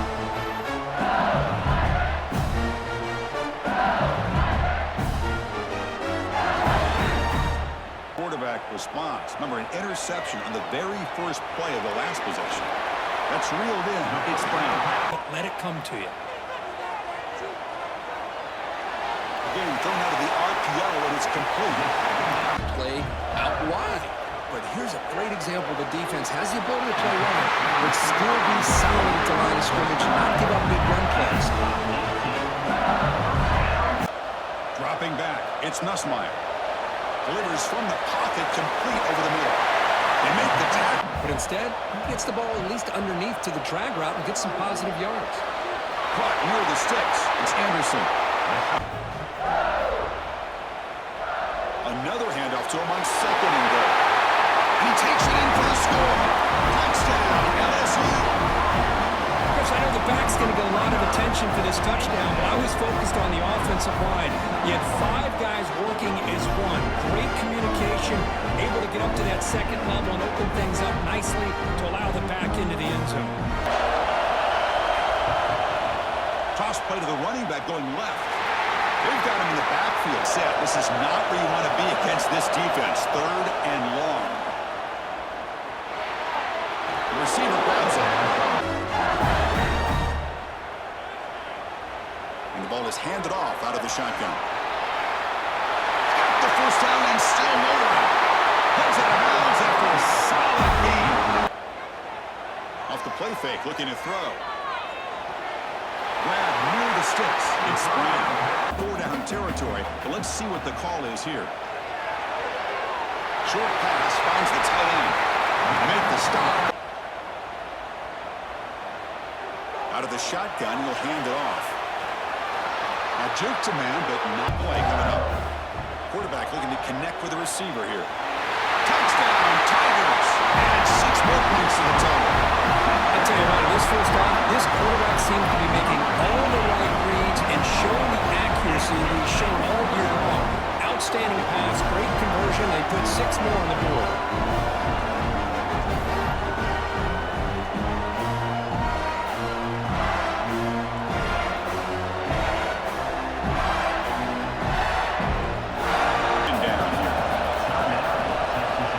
There's the snap. Quarterback looking to throw. And he dumps it off to the tight end. Field goal winner trying to get 3 before halftime.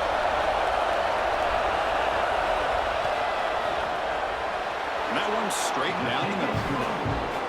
Boy, this guy has such a strong leg. No problem. Up into the net from 50 plus. Off now. Offense settling for 3, tacking on a little bit of momentum before the halftime break. Fielded in the end zone. It's Thomas. Oh, he's got a crease here. Look out. Turns on the speed. It's a foot race. They can't catch him. Touchdown.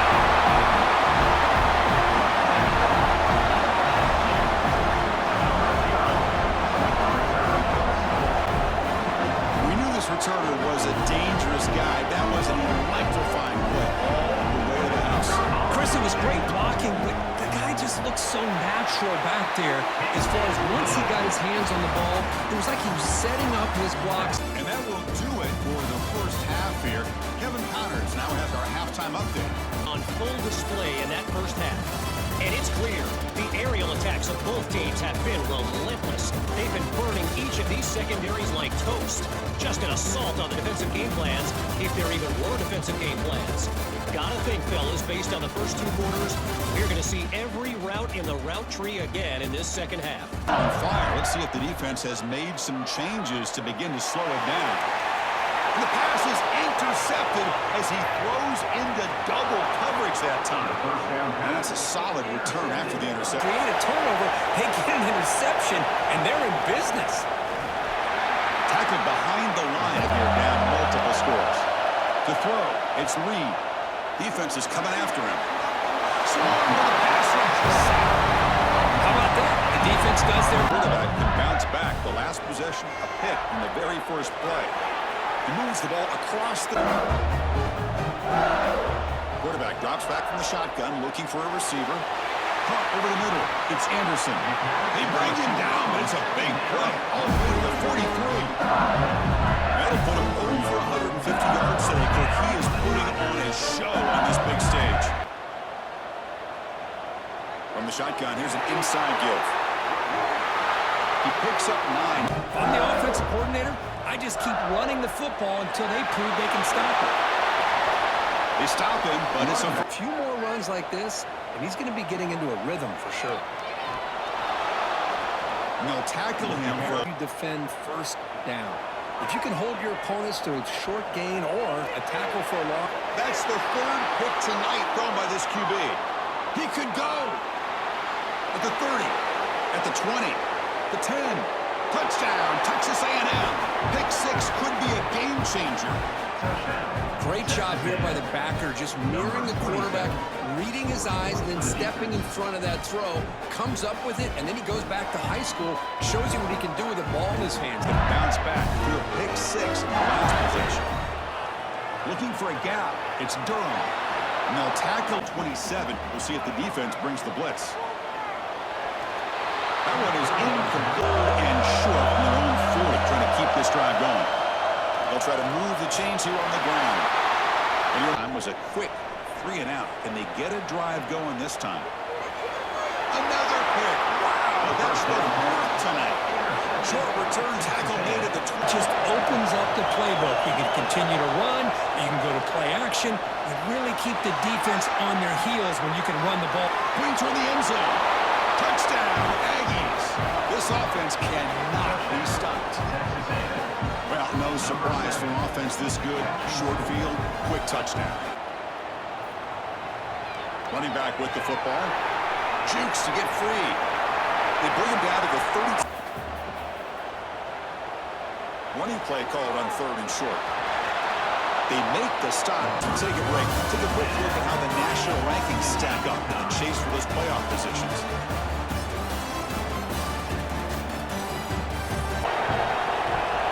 To throw, it's Reed. Running out of time in the pocket. Makes the catch near the square to go after that catch. On 3rd down, he drops to throw. Pressure is coming. Down he goes. It's a sack.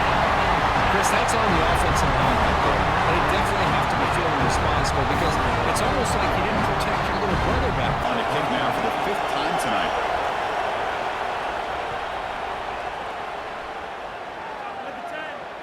And the kick bounces and get this offense going finally. Get some points out of this possession. Caught over the middle. It's Moss. And they bring him down, but earlier, trying to force some throws, trying to make a big play. This time, works through his progressions, handling by his quarterback on the lead option. The defender commits down to the back. He does a nice job of being able to see that, pulls it out. Now out-trots the place kicker in a very big spot here. And he's got it from 47 yards away, showing off the deep range. Personal foul. Roughing the kicker. Defense. Down in the red zone. Takes off in a bootleg. He stays alive. Receiver looks it in. It's complete. Touchdown, Texas A&M. And they take the lead here in the 4th quarter. This is a nice touchdown and a great play call. Just get this receiver in space and let him make people miss and use his speed to get to the end zone. That's what they did here, and it pays off. An important 3rd down play. To the air, it's Nussmeier. From the pocket, delivers over the middle. Take some vertical shots to get some chunk plays. Looking for a late, deep throw. And it's hauled in. What a catch. They finally make the tackle all the way down to the 32. The defense is spread all over the field. Desperately needed. Throwing off play action. Goes to his right side there for the coverage and chasing down the receiver. Looking to throw. It's Nussmeier. Pass caught. Knocked down at the... So quickly, you got to almost anticipate where you're going to put the ball. Makes the catch. Can he get in? And he will score. Touchdown, LSU. Chris, I'm shocked by this. I mean, this is a great touchdown by this offense. They're an extra point away from tying this game up. We may be headed to overtime.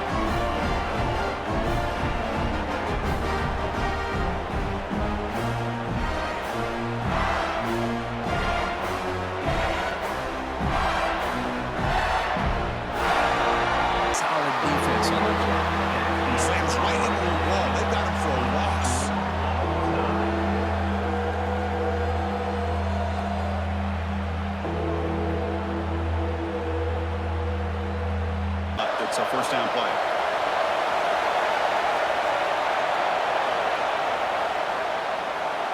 Off the RPO, caught to the right. The focus. Yeah, they have to, because this guy's athletic enough to be able to make that that catch. This guy pounds those shoulders in to make blocks play after play.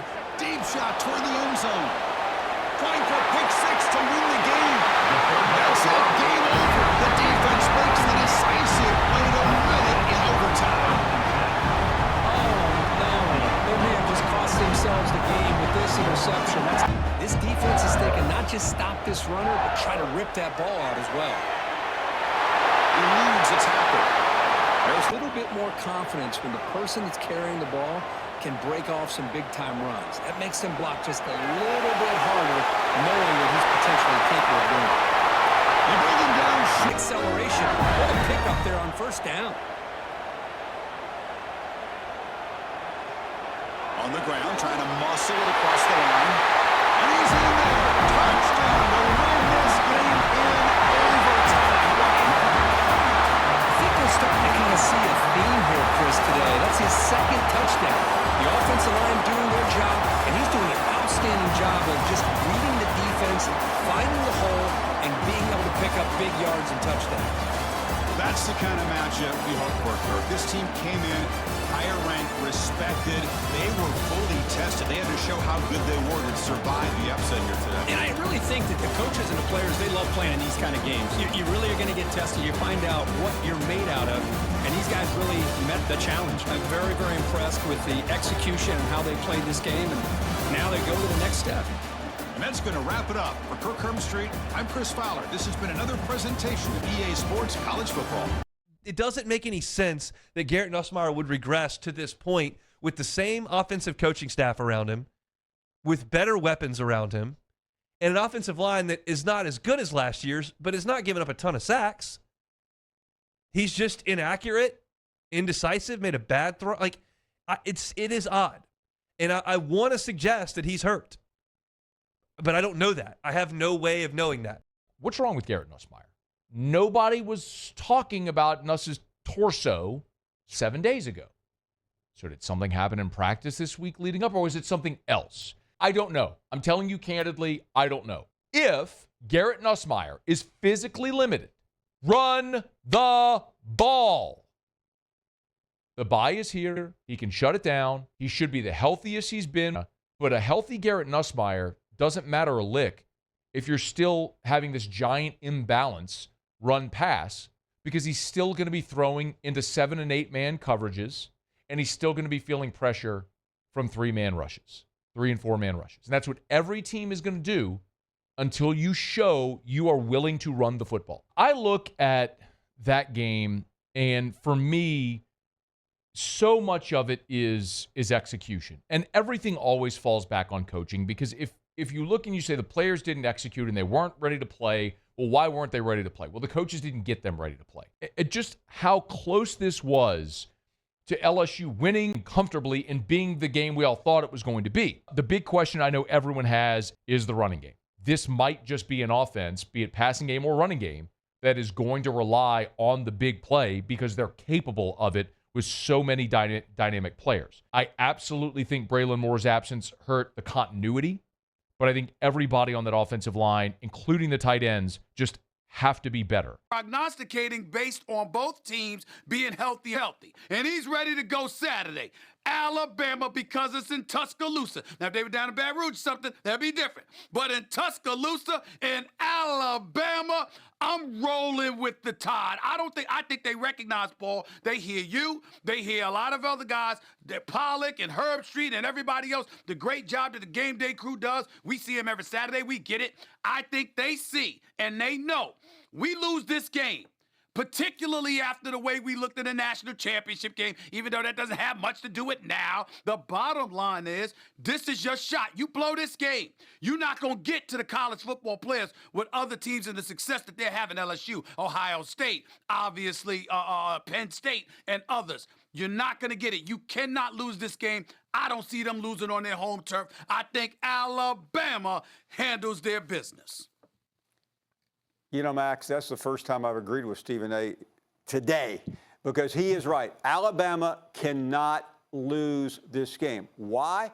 Because they played a crummy schedule, And after this, they'll play Auburn. And Auburn, by the time they get to them, will have 3 losses very likely. And if Alabama beats Auburn, they'll have 4 losses. And that's not going to be enough. In the past, Alabama got the benefit of the doubt. We all know who the coach is. We all know the tradition. But that's also going to be held against them because twice, Alabama has won the national championship without winning its own division. In 80 years, only one coach has pulled that off, and that's Nick Saban. And even though this committee, we think they're objective, Stephen A. and Max, I think that will be held against them when they meet in that room. I realize I've helped your argument from earlier, but I'm trying to be a good friend here today. Paul, so it's a must-win for Alabama. But now let's focus on LSU for a second. What are the odds that LSU, you're saying Alabama can't make the playoff if they lose this game. Unlikely. But LSU? Because they're at home. And you can't lose your only important game all year. Now, I think what you're about to say is what happens if LSU loses. LSU's in better shape. Spears and Ryan are going to have to pay all these checks that you've been writing to Marcus Spears and Ryan Clark and all these other people. You know, that is a very, very valid point. If I'm nothing else, Paul Feinbaum, I am honest. The presence of Ryan Clark, along with Marcus Spears on this show every week, and Booger McFarland, who I interview every Monday before Monday Night Football. The combination of those 3 dudes swarming me with LSU all year long. Listen, I got love for them. I respect them. But damn it, they ain't Alabama. And I believe that Alabama's going to take them out because I'm salivating at the opportunity to shut 3 of my colleagues up. Here we go, folks. One of the most anticipated matchups of the entire regular season. 2 national championship contenders, each ranked in the top 5. Which side can step up and deliver on this big stage? And welcome to Saban Field at Bryant-Denny Stadium, home of the Alabama Crimson Tide. As we see one of the top teams in this conference, LSU Tigers. They meet the 4th-ranked team, the Alabama Crimson Tide. Bring those sports. I'm Chris Fowler, joined with the booth by Kirk Armstrong. Let's get this thing going.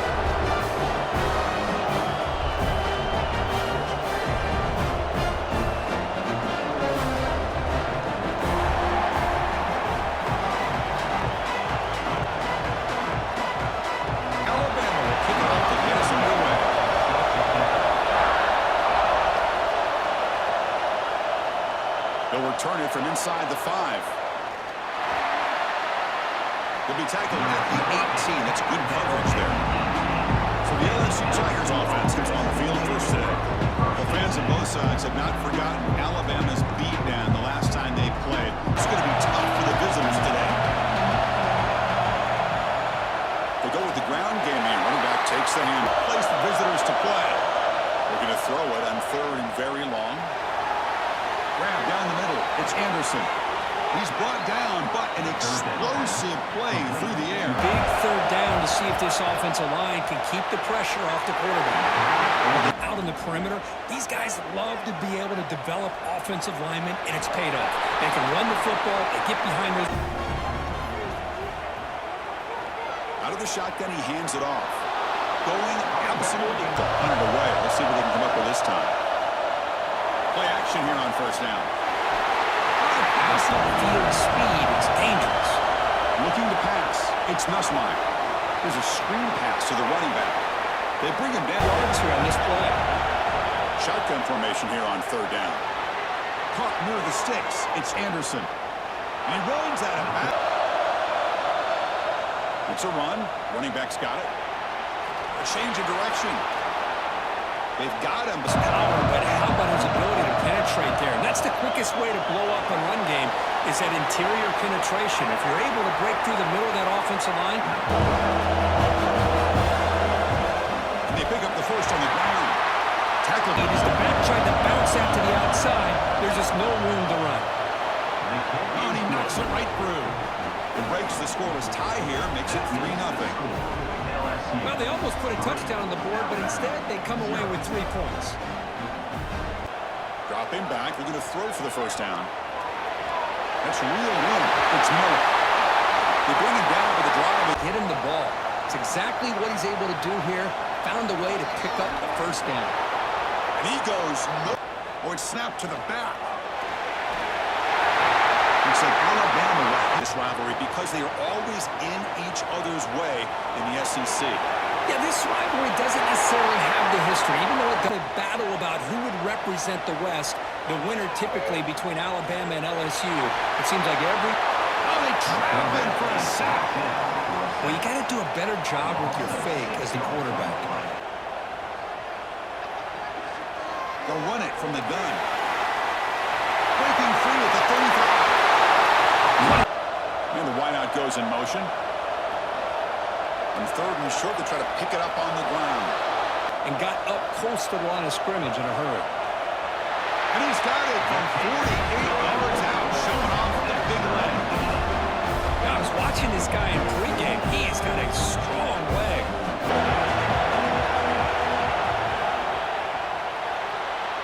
Starts with a quick pass to the left off the RPO.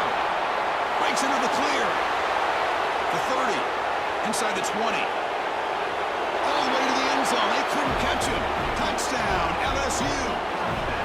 Well, that's a well-oiled machine right there. Everyone on this offense has been a star in their roles. And when they're rolling like this, it results in quick and positive results.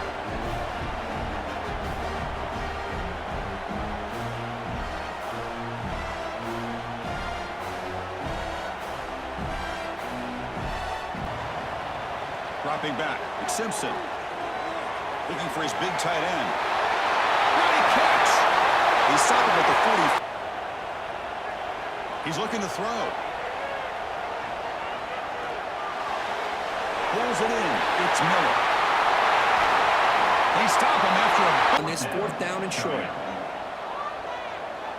Needs a completion here on fourth down. Finds his receiver. That's enough. It's a quarterback keeper. Tackled behind the... They try to muscle toward the end zone on the ground. And he fights in for the score. Touchdown. Purdue backed up to start the drive. It's some bold play calling, great execution. Especially on the quick slants for big gains. They'll try to run for the first down. And now the defense will call a timeout. In this game, trying to get him involved in the passing game. Great call. Fires it to the wideout. Wide open downfield. Down now. Snapping it from the red zone now. Looking to throw. And he's got it. Touchdown. Well, that's a thing of beauty right there. Good job all around. Offensive line gave the quarterback enough time. Quarterback puts it right on the money. And with this receiver running a route like this, makes it pretty simple. All you have to do is get his head turned around, catch that football. He's already in the end zone for the aggressive. Try to cut into this lead or play it safe and point toward the second half. He's got a man. The ball out of his hands pretty quickly on the hitch to the receiver. With the catch, it's Brown. Plays before halftime. So on second down, they'll try out the field goal and try to get 3 before halftime. He missed it off target that time. And after the miss, still down by 7. As time runs out in the first half. Miller's going to wrap up the first half here. It's kicking out at Kevin Connors with our halftime update. Man, great energy in that building. There always is when these two get together. And a fun first half between these rivals. Play coming up for this offense. Quarterback keeps the football. They bring him down at the... Drops back, needing a third down completion here. Short throw complete to the tight end. There's the handoff. First down, looking for more now. On first down, they'll keep their running game churning. As a design quarterback keeper. Stout defense. Dropping back, it's Simpson. Looking downfield near the end zone. And it's caught.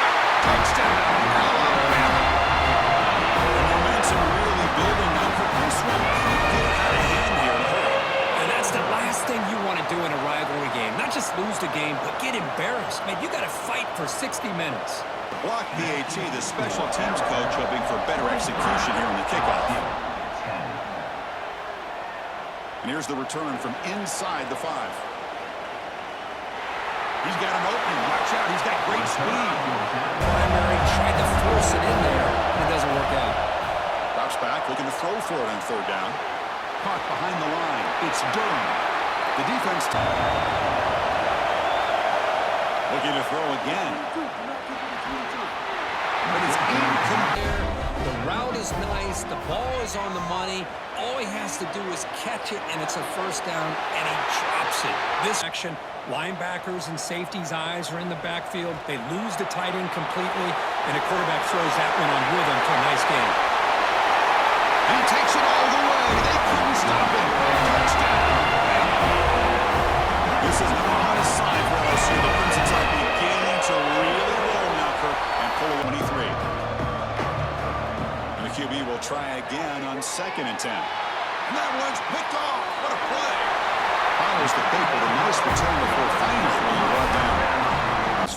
He has to recognize the protection issues quickly and pivot. Looking for 6. Intercepted in the end zone. Brought down after a short return, but the pick sets up his offense. Costly penalty. They start the drive with a quick throw to the right side. Off play action, he's looking to throw. 72 Alabama defense. Most recently, guys like Jonathan Allen, Deron Payne, Quentin Williams. Zone interception to see if they can bounce back from that costly error. Bringing pressure. He cannot escape. It's a sack. Trying to find room. It's Durham. In the clear at the 25. Oh, and he heads out of bounds after a really nice game. Teams can run the ball and pick up yards like this. Really affects the team's mental psyche and their confidence, and you'll start to see some misses. As we take a break to flip ends of the field, let's take a quick look at the current national rankings.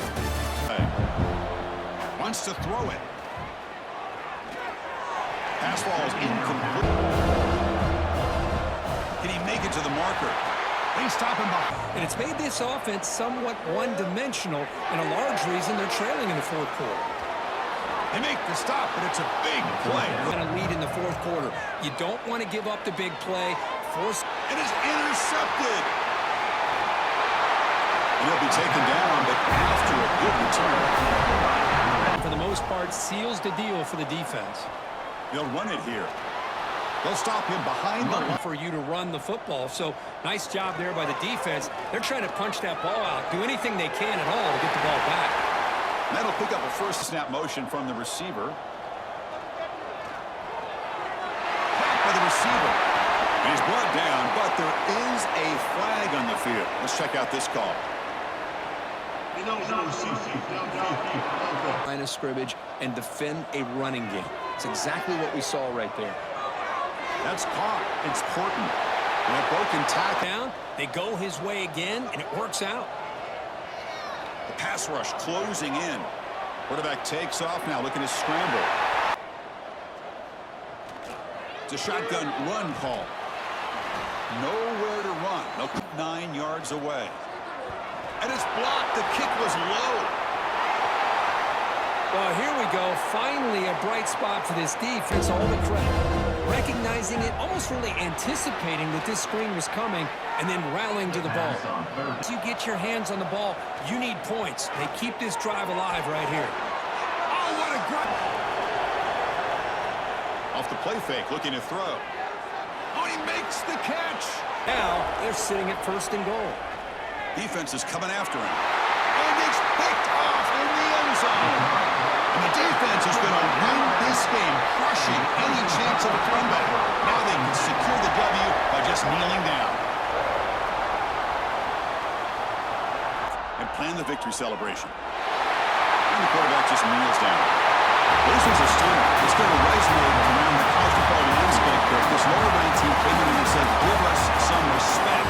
And they went out and earned it. Yeah, absolutely. I mean, this is a bit of a shocker to me, just to be able to see this team get run all over the field the entire game. Just didn't show up. I don't know what happened during the week with the preparation, but this blowout, I think, surprised a lot of people around the country. And that is is going to do it. We enjoy being here. For Kirk Herbstreit, I'm Chris Fowler. And this has been another presentation of EA Sports College Football.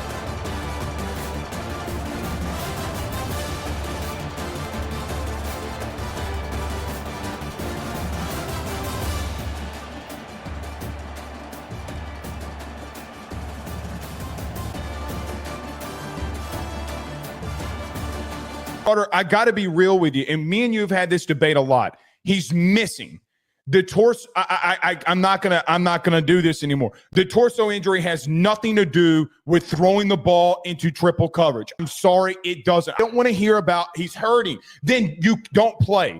You got to know your limitations. You must know your limitations. So regardless, it's not an excuse. You can't miss Chris Hilton in the end zone that wins you a football game. You can't. No. It's that one.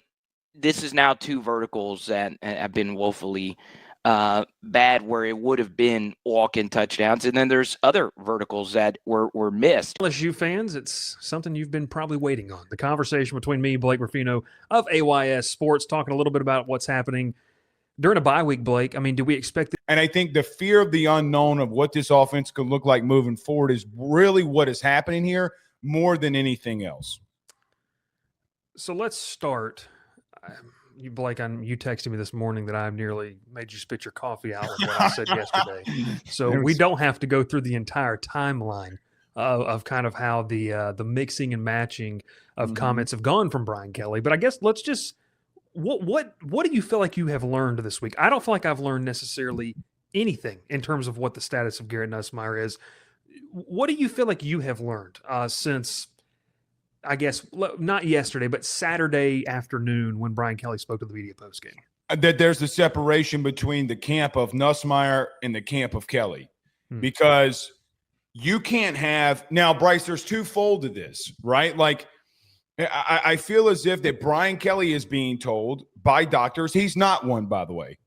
I think that's getting, like, completely missed, and people throw in, like, oh, well, the Greg Brooks incident. He's not a doctor.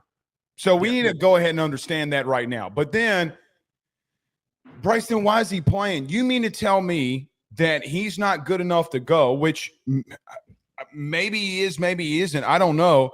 And then he's got, let's just call it what it is, what the rumor was, an oblique tear, which what everybody said it was, and that he's out there playing. Bryce, you can barely breathe.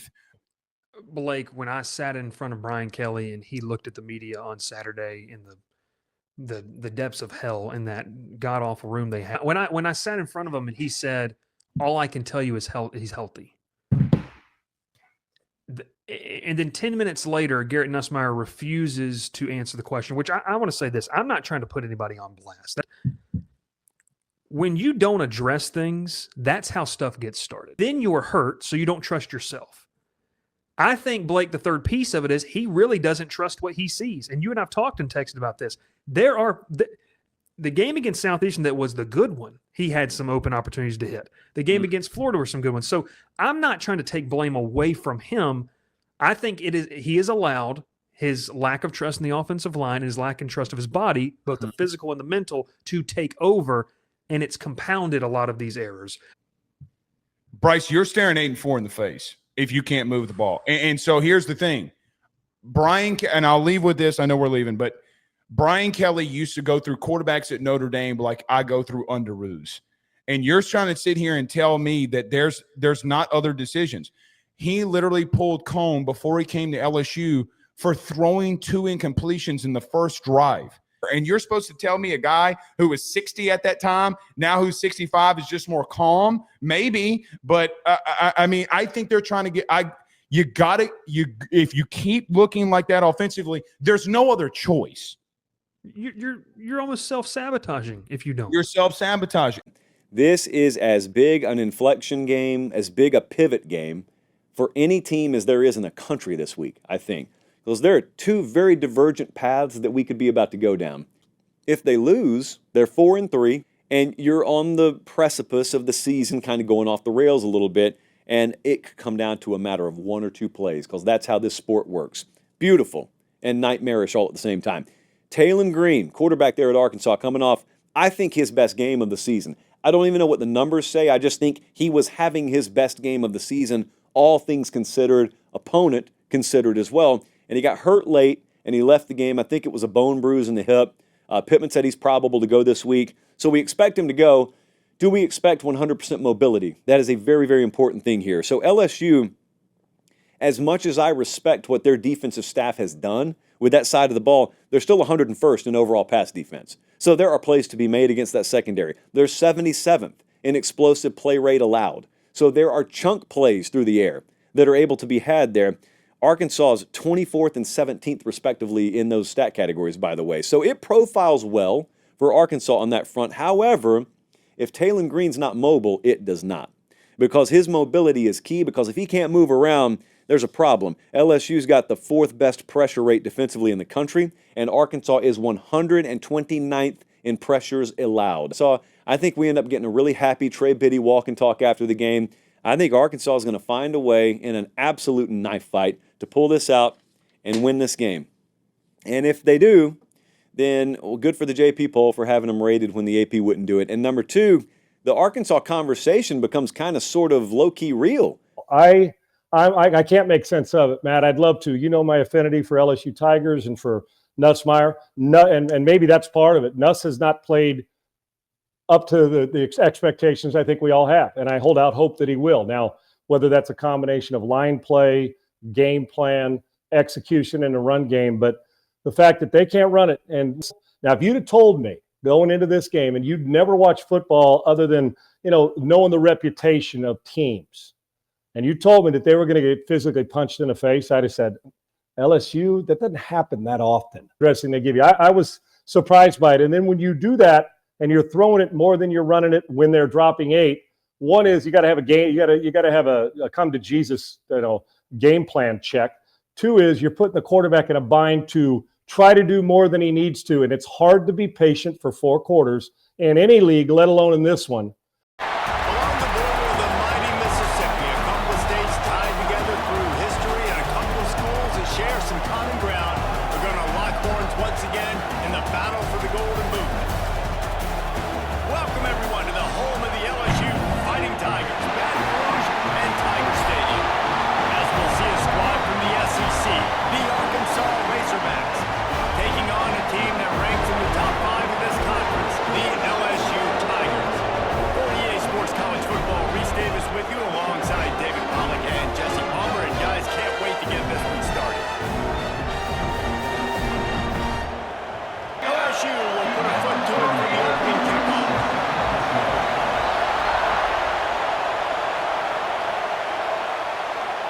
He'll bring it back looking for help. Excellent job by the kick coverage team. A pretty minimal gain on that return. So Arkansas's offense will have the opening possession of the game. Battle for the Golden Boot. The Razorbacks will call on their punt team. They'll have to boot it away for the first time tonight. On the move, looking for a little sliver of hope. That's a perfect example of not settling for a fair catch. Pick up whatever yardage you can and help out the offense. So they'll try to pick up the first through the air. Grab near the stick. Rides the back and leaves it on the option. Tough, physical. Yeah, and you people, Reese, that looking ahead, always pointing to the future, like they need to win today. Like their goals are still. We put our goals up on the board. The number 1 goal was to win the conference, and they have a chance to guarantee. There he goes. Got some room, headed to the goal line, and he's forced out of bounds, close to the goal. He's the kind of running back who gets better as the game goes on. And he kicks it in for the score. Touchdown, Tigers. The offense goes as even, so really no surprise on the opening drive. They keep feeding him the football. He showed you all of his ability on that TV. Calling for their defense in Baton Rouge. A huge 3rd down coming up. They'll try to bully their way for the first. They defense. And the Razorbacks will send out the punt unit. This will be the 2nd time they've had to kick it away. Takes it on the return. Makes a move. Really explosive start to this one. Now back to work with this 7-0 lead. They'll throw it to the back on the screen.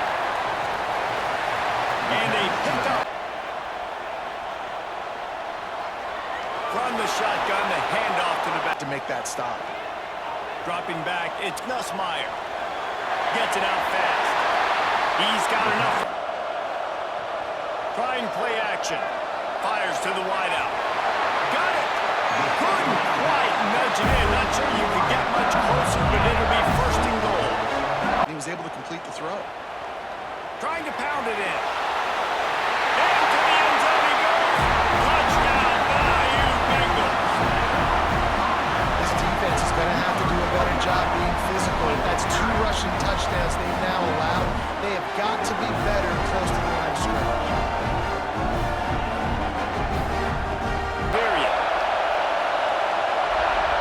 Looking to throw for it. Zings it complete to the right. Louisiana, Arkansas, and the Golden Boot Trophy. That's what it's all about. Dead center perfect.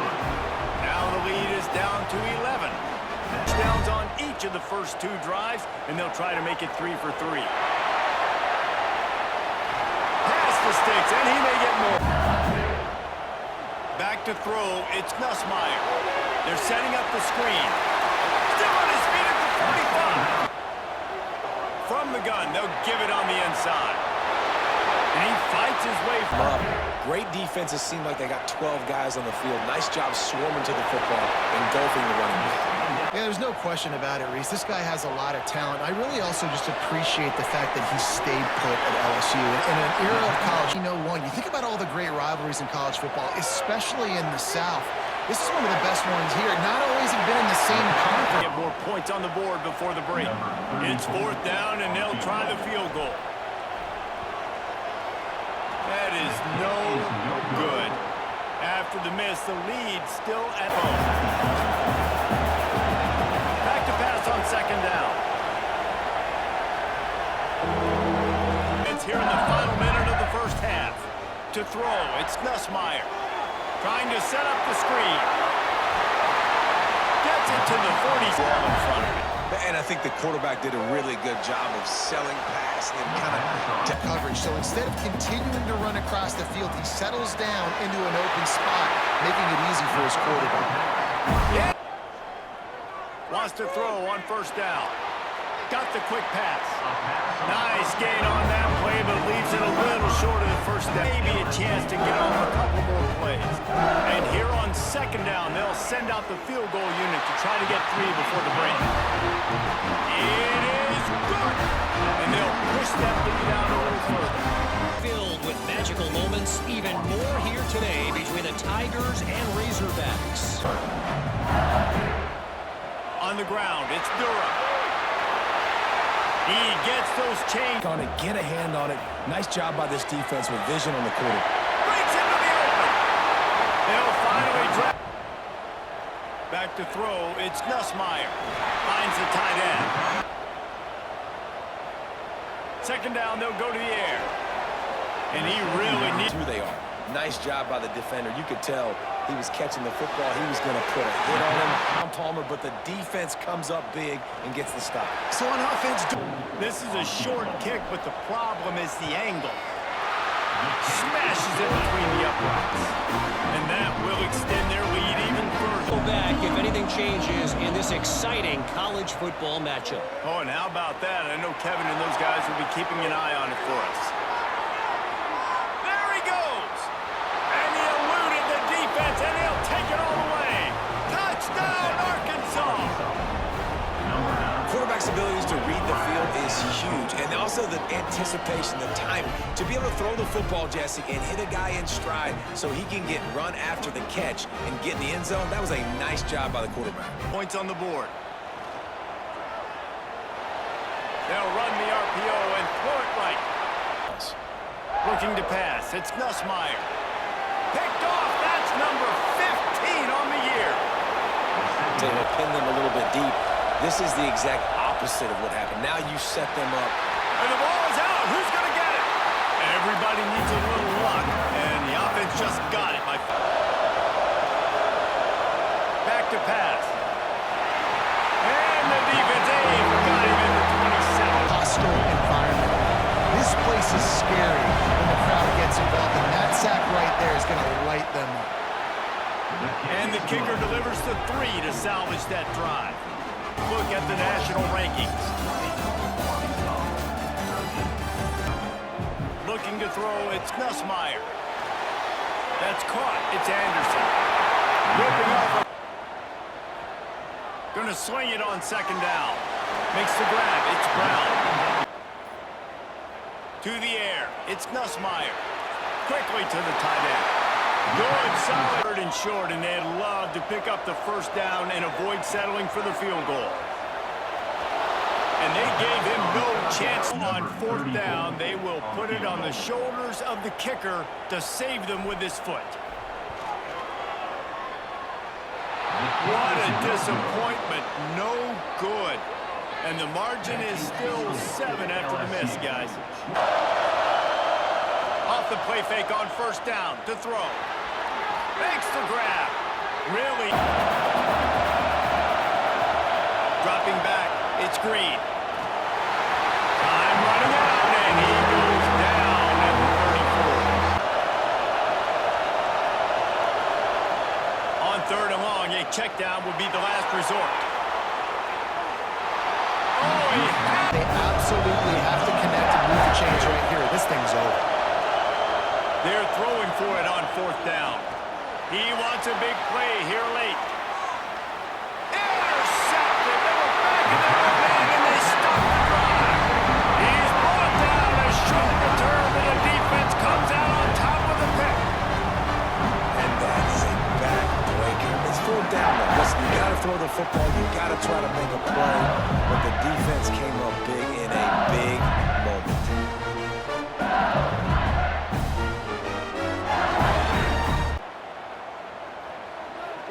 The give from the gun. And this one will be stopped for no gain. The give to the back. And the defense. From the gun, the running back has it. They stop him. Third down as the crowd gets behind this defense. Back to pass, it's Green. Under fire. Quarterback on the move, still looking. Open space at the 25. And the Razorbacks come to the line with a fresh set of downs. Wants to go up top on first down. He makes a grab, and he will score. Touchdown, Razorbacks. Man, you did the hard part. What a drive, putting points together, getting 6. Now, what are you going to do? Decision time. Do you want to go for the win? Run overtime, and just to refresh everyone's memory, alternating possession starting on the opponent's 25. This drive moving. Wants to go up top. They're working that left side. And he gets it down to the 4-yard line before he's finally stopped. They took it. It's in a bind. Looking to the end zone on third and goal. Touchdown, LSU! They strike first here in overtime. And the offense slips the running back out of the backfield. Nobody decides to cover him. My man makes the play. Shows off the hands first. Got to make the catch first. Does the rest. Walks on the end. To the air on second down. A shot toward the end zone. When you speed quarterbacks up like this, and you hurry their thought process, they're going to make mistakes. That was a mistake there. Throwing into double coverage, obviously not something you want to do. Could have been worse. Nice job out there. On fourth down, going to the air. Complete out of the backfield. How about that defense rising up and stopping them short on fourth down? There is joy all across the bayou as LSU takes down Arkansas in the battle for the Golden Boot. Thanks so much for spending some time with us. For David Pollack and Jesse Palmer, I'm Reese Davis, and this has been another presentation of EA Sports College Football.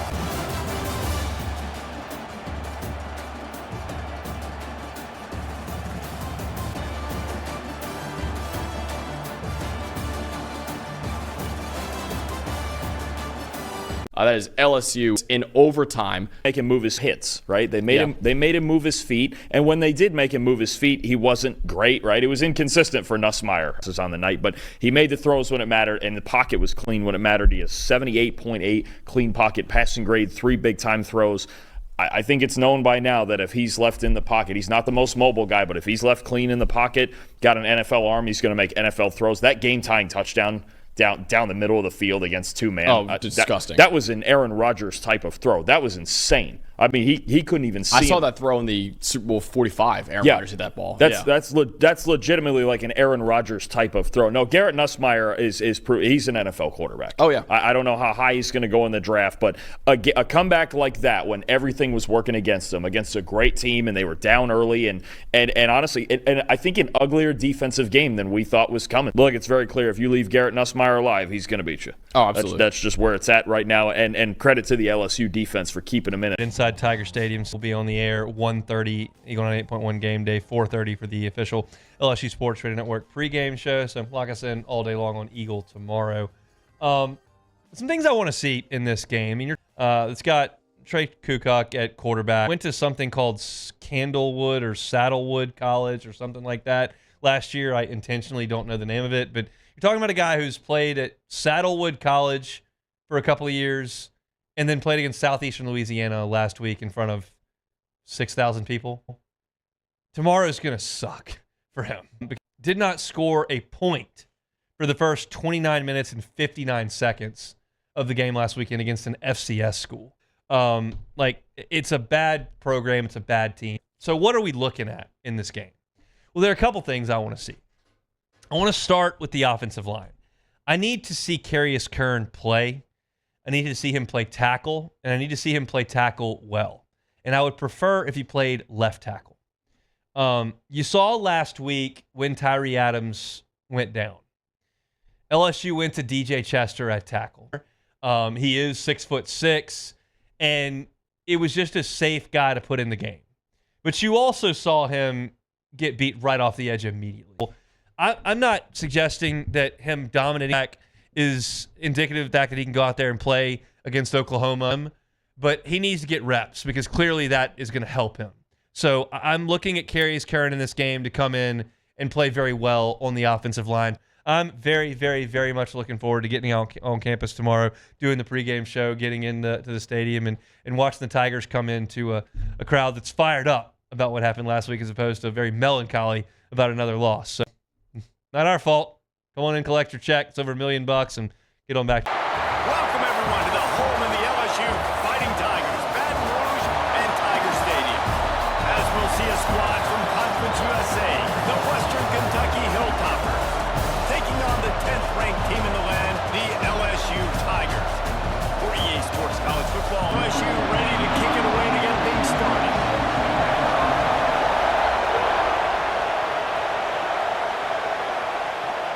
And here's the return. The coverage team maintained his discipline, not much doing on that return. So Western Kentucky's offense will get first crack at it today. Make those mistakes and guys really play well. Yeah, David, the one thing quarterbacks don't want to be referred to as is a game manager. Spreading the eardrums and letting them know it's going to be a long... And the pass rush is effective, and they tackle him at the 19. And they get to the quarterback and get the sack. Able to put a stop to that return at the 42-yard line.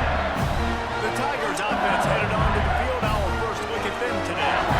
Goes through, and all week long they've been stressing tackling, staying in your gaps, waiting at the point of attack, getting as many. To the air, it's Nussmeier. Got it in the middle, it's Anderson. Yeah, that's the difference with this team is it feels like they're really starting to believe. We always knew they were talented. They knew to go back to them again. This time the defense is in better position and they force the incompletion. He's got it on the move. And he'll hold it and take it to the end zone. Touchdown, Tigers. That is so nice to have guys out wide that you just trust that you can feed the football, and this guy will do the rest, will cross that goal line, will take care of you, make you look like a genius. That's that kind of guy right there. Finding themselves down 7-0, they'd love to get a drive Going to try to pop one on the screen. No third down coming. From the gun, wants to pass. Got it in the middle, it's Hutchinson. On those defensive linemen to try to move them out of the way to get a run game going, it squarely falls on the shoulder of those front offense. He really did, David. I mean, that was a masterclass in just reading coverage and being accurate. And they get to the court. To have to hold the ball, try to work through his progressions, and then the pass rush, they win up front. Intercepted, and that total goes to 16. And they'll close in on him after a good return on the interception. Now the play fake. It's complete. He gets it in. Touchdown, WKU. From the gun, wants to pass. Pulls it in. It's Anderson. That first down, I think you need to start being a bit more aggressive here when these third downs present themselves. Looking to throw on first down. Pocket breaking down. They get a rough rush, and it pays off the sack of the 20. That's the quarterback, LSU. They typically have a lot of those guys. That's a really fun thing to have when you're a defensive coordinator. And that's going to be incomplete. First down. On third and long, doesn't need to take the check down. Crosses the 30, he's got away. It's a seam wide open. Instead, it's third down. They'll try to cap off this drive with a field goal. This whole place going to see if this kicker can operate in a sea of noise. And not to be the old guys in the booth, but we are the old guys in the booth. Man, 50-yard field goals used to be really, really hard kicking. After putting up the field goal, they're set to kick it away. The returner will field it and bring it back. And they'll bring him down. From the gun to give, looking for room. That's a fumble. Defense scoops it up, and he's headed the other way. They drag him down pretty quickly, but the defense forced a big turnover. But do not let them run the football. That's 101. Stop the run first. The play action fake. Got it behind the line. It's West. It's the field goal unit. This crowd trying to do its part to get inside the kicker's head. He just barely got enough of that one and just barely kept it straight enough, too. Scanning the field, it's Nussmeier. The quick out. Really good job. Third down. That's what you saw in that last play. There was no question where the quarterback was going with that football. All week long, they decided on the biggest... Off the play fake on first down, wants to throw. Catch in the middle, it's Brown. They'll go to work in the air on second down. Grabbed over the middle, it's Sharp. Looking to throw, it's Nussmeier. Unleashes to the end zone. Touchdown, LSU! Grab the short pass to put the 6 on the board. This offense is really dangerous because of the weapons they have on the perimeter of the field. And you're seeing they go to these guys early, and they try to give them opportunities in one-on-one situations and vertically down the field. 2 passing touchdowns now. They'll try to get the first through the air.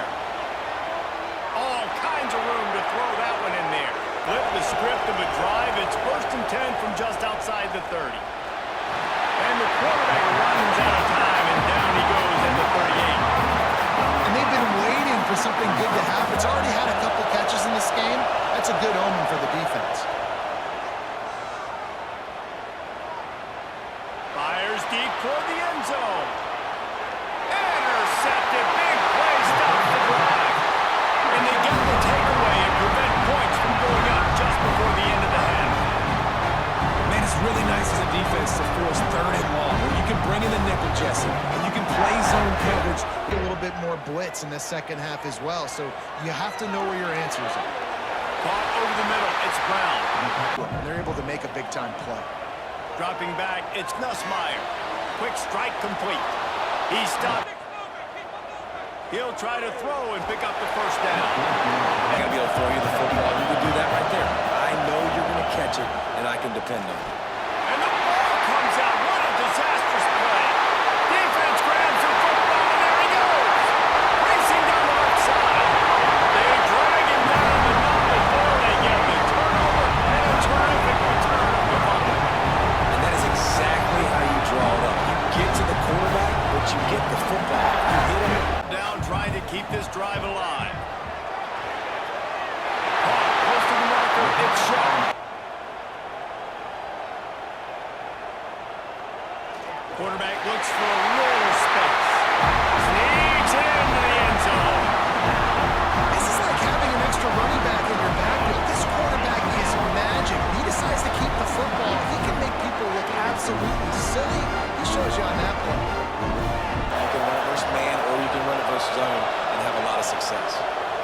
gives it on the defense, which has struggled so much this season, but just nothing doing. They have not been good enough in the trenches so far. And the defense makes a play, sacking him back at the 10. That last drive, defense had no idea what was happening, run or pass, and it wound up in the end zone, Jesse. Yeah, he's ending games, and it's working. Yeah, so I got to find a way to disrupt it. I got to find a way to maybe be more. Ball is loose. Recovered by the defense, and he's off. He almost popped out there for a huge return, but they will take it. They are in business after the fumble recovery. I love those smashes where you can hear it up here, Reese. Goodness gracious, you can hear the contact. Such a big lick. The offensive guy doesn't hold on to the football. Huge momentum swing, big turnover forced by the defense. The coach wants the officials to have another look at the monitor. Using a timeout here, thinks the call is going to end up going his way.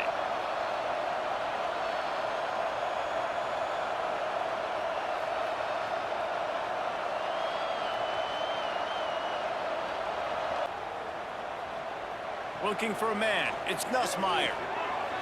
Snags it. Passes his face and then secures the catch. They'll go to the air. Trying to barrel it. And he will score. Touchdown, Tiger. This dude is just slicing and dicing this defense into little tiny pieces. Carving him up, completely comfortable, knows exactly what he's getting. Had so much success today. You got to find a way to make these quarterbacks feel more uncomfortable.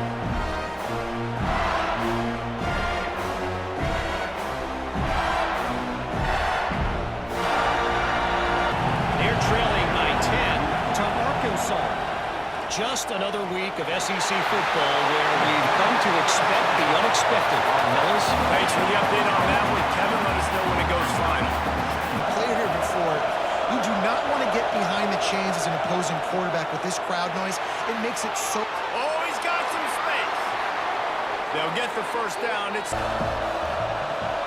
motion from the back. Wants to fire on second down. And the defense picks up the sack, getting the quarterback down after 44. Here, the offense has to stay on the field, down multiple possessions this late. Fourth down attempt coming. Lofts one high and deep. Oh, he dropped it. He gets him on the ground right now. Good physical tackle. No yak on that catch. Grabbed in the middle. It's Brown. 10 here. Out of the gun. The running back has it. He gets it across the give and tick, tick, tick, tick, tick, tick, tick. They know they're going to run it. They just can't stop him. Out of the gun, the inside handoff, looking for a crease. I got the football.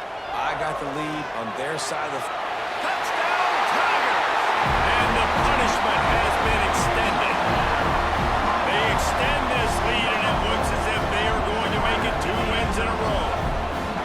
There's no mercy rule in college football, man. They have got a huge lead here in the fourth quarter. They are still chucking it, and they are still scoring. Their mindset, though, and I think they need to continue being aggressive moving forward in this game. Here's the pressure. Trying to get rid of it. Good job to move quickly. Back to pass on second down. And the quarterback will catch up in more ways than one after that earlier sack. From the gun, wants to pass. Interception, and things are going from bad to worse. Trying to take it back. Finally brought down, but what a play, not only to get the football, but to print the field position with the return. This is a beautiful situation for the defense. When you're up by 2+ scores and you're in this situation, you know exactly what is coming. It's going to be a pass. They have to because the clock is their enemy. Great job playing pass, forcing the interception. Starting to drive with a 1st and goal. They'll try to get it in with the run. Touchdown, Bayou Bengals. And they add 6 more on the board with that trip to the house. They built a comfortable lead and trying to hang on for a Week 13 victory. A quick strike, just as we expected. I know Kevin and those guys will be keeping an eye on it for us. Oh, there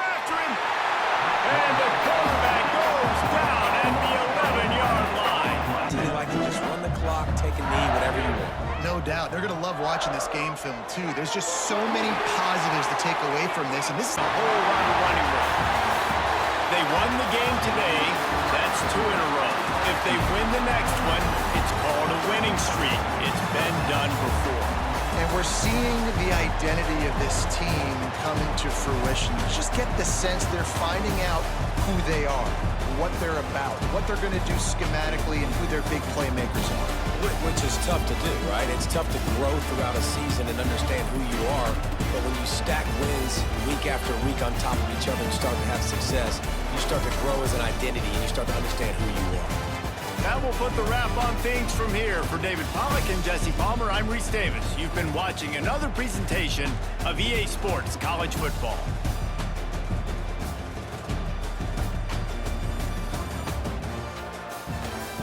Have any excuse for this one. You don't. No. Like, are you healthy? No, but you're much more healthier than they are. This is not a game that you can afford to lose. You can't. The narrative would be awful. For LSU, we've seen just a god-awful 90 minutes. Yeah. And you have a crisis of confidence going on with this LSU team right now. And as we talked about, if you want to, a Brian Kelly program is built off of process and not letting the results, be the end-all, be-all and seep into the next result. In theory, that should be well-suited to handling adversity, like the last 90 minutes. But we're going to learn today. All right, let's talk LSU and Oklahoma. So this week, I do think Joe Sloan and Brian Kelly need to sit with Garrett Nussmeier and go, look, man, there are probably some games where LSU has to try to make a play. Like last year, because your defense is going to give up a lot of points and you've got to keep up. That is not the case on Saturday. Taking a sack on third down, that's fine. I know you got to punt. That's okay. I heard Joe Burrow say that in a Barstool interview back in the summer. And they were talking about how often he gets sacked. And he says, yeah, we got to look into context of when those sacks happen. Third down sack, who cares? We're punting anyway. You take a sack on first down, and it's 1st and 18, as opposed to throwing it away for 2nd and 10, or 2nd and 18 instead of 2nd and 10, well, that really hurts the team. Third down sacks, what's the difference? And that's kind of the mindset that Garrett Nussmeier needs to take into this game. No, I'm not telling you don't stretch the field. The exact opposite, actually. You need to stretch the field. I'm not telling you that we're just going to play conservative and try to win this thing 14-10. But you do have to realize what's on the other side of you. And I know that Oklahoma ran for 250 last week, and they scored 24 points on Alabama, and they're changing the offense with the new offensive coordinator. But let's be real honest. If Oklahoma comes in here and scores 35 points on Saturday, I'll be stunned. So that's the other matchup here that is vital in this game. So it's the turnovers, Nussmeier against an opportunity defense.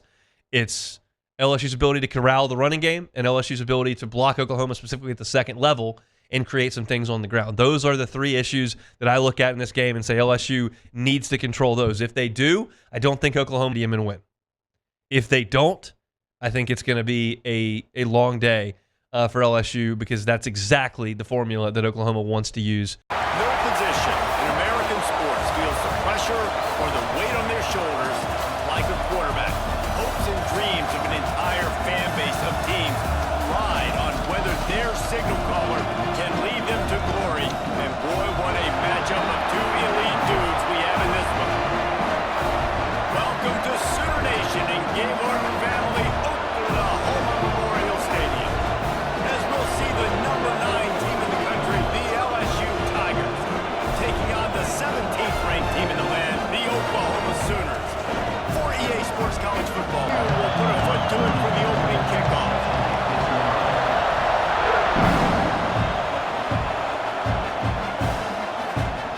Coming out with it, it's Sategna. Stopped at the 17, and he's probably second-guessing that return. So Oklahoma's offense will go to work first. And what a performance, an aerial show from this guy. I'm anticipating the playbook to expand a little bit in this game.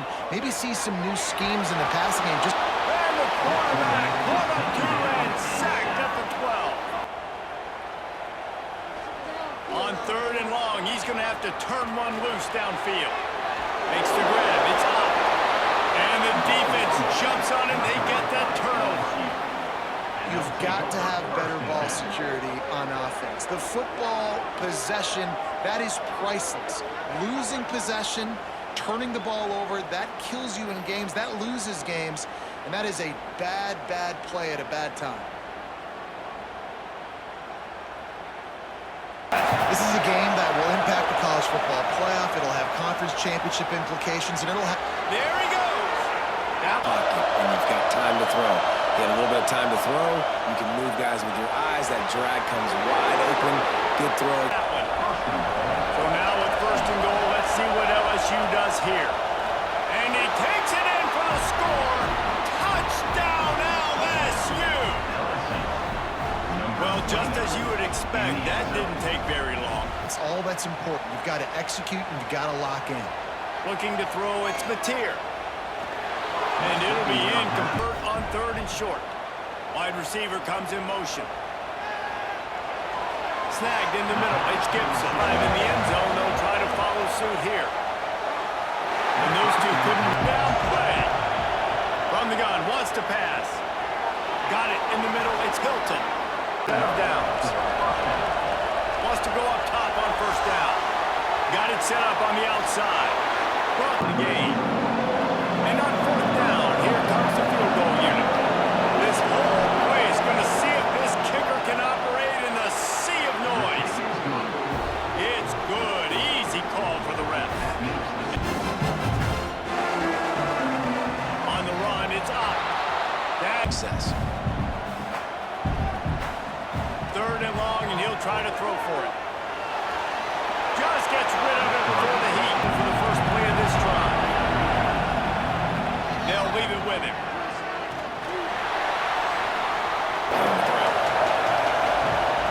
Off the play fake. And the defense.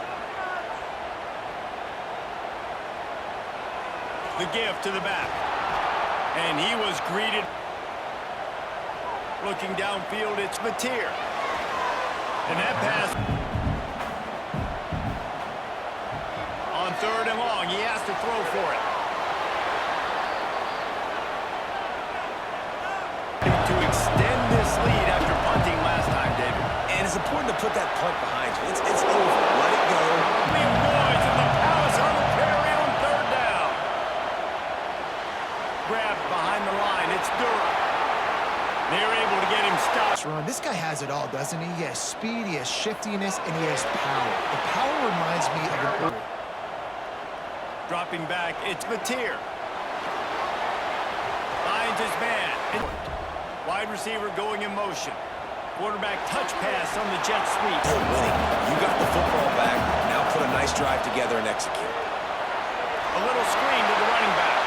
I mean, that's a completion that loses yards. You're just hurting your offense there. Throws to the tight end. Caught near the sideline. Looking for a man. It's Nussmeier. Snagged out of the air. They're really well coordinated quarterback, offensive line. Good rhythm, good flow. Defense is going to have to... What a job, the field goal. This crowd trying to do its part to get inside the kicker's head. And he barely got enough of that one to somehow tuck it into the left corner just over the crossbar. And now the lead's extended a little further. Sooners with myriad options after that big pickup on 1st down. Oh, he's going to try to hit him deep. He's got it on the outside. There he goes. Touchdown! And once he found open space, the band might as well start playing. That was a really big score here at the end of the first half, just for their confidence and their momentum. They're obviously still losing right now on the scoreboard, but you had the feeling something positive had to happen, and that's the tight end. Nice job. They'll run play action. Pressure coming. Great job by this savvy senior to know when he just needs to move. Wants to throw. It's Nussmeier. Grabbed over the middle. It's Anderson. To the air on 1st down. Throws to the wideout. And this will be in, but really good coverage, and he'll step out of bounds. That's going to wrap up the first half here, and now we join Kevin with the halftime update. Guys, you've been calling a lively one from Norman so far.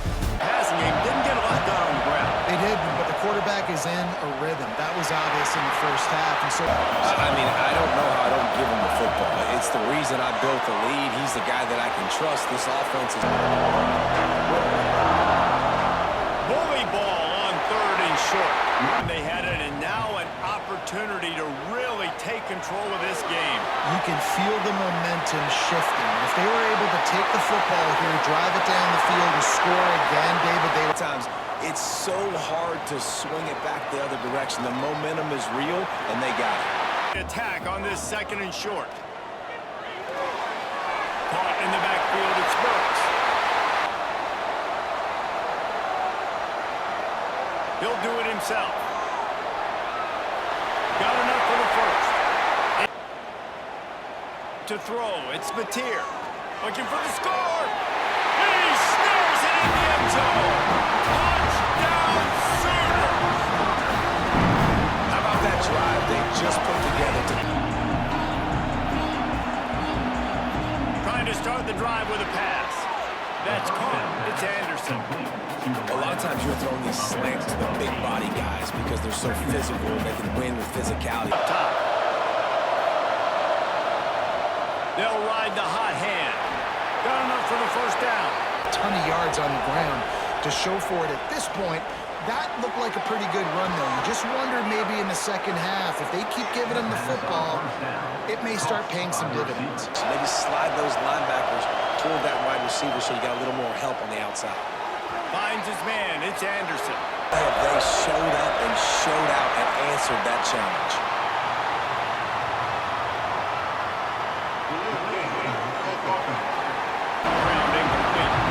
And they are coming out for what will be a huge field goal attempt.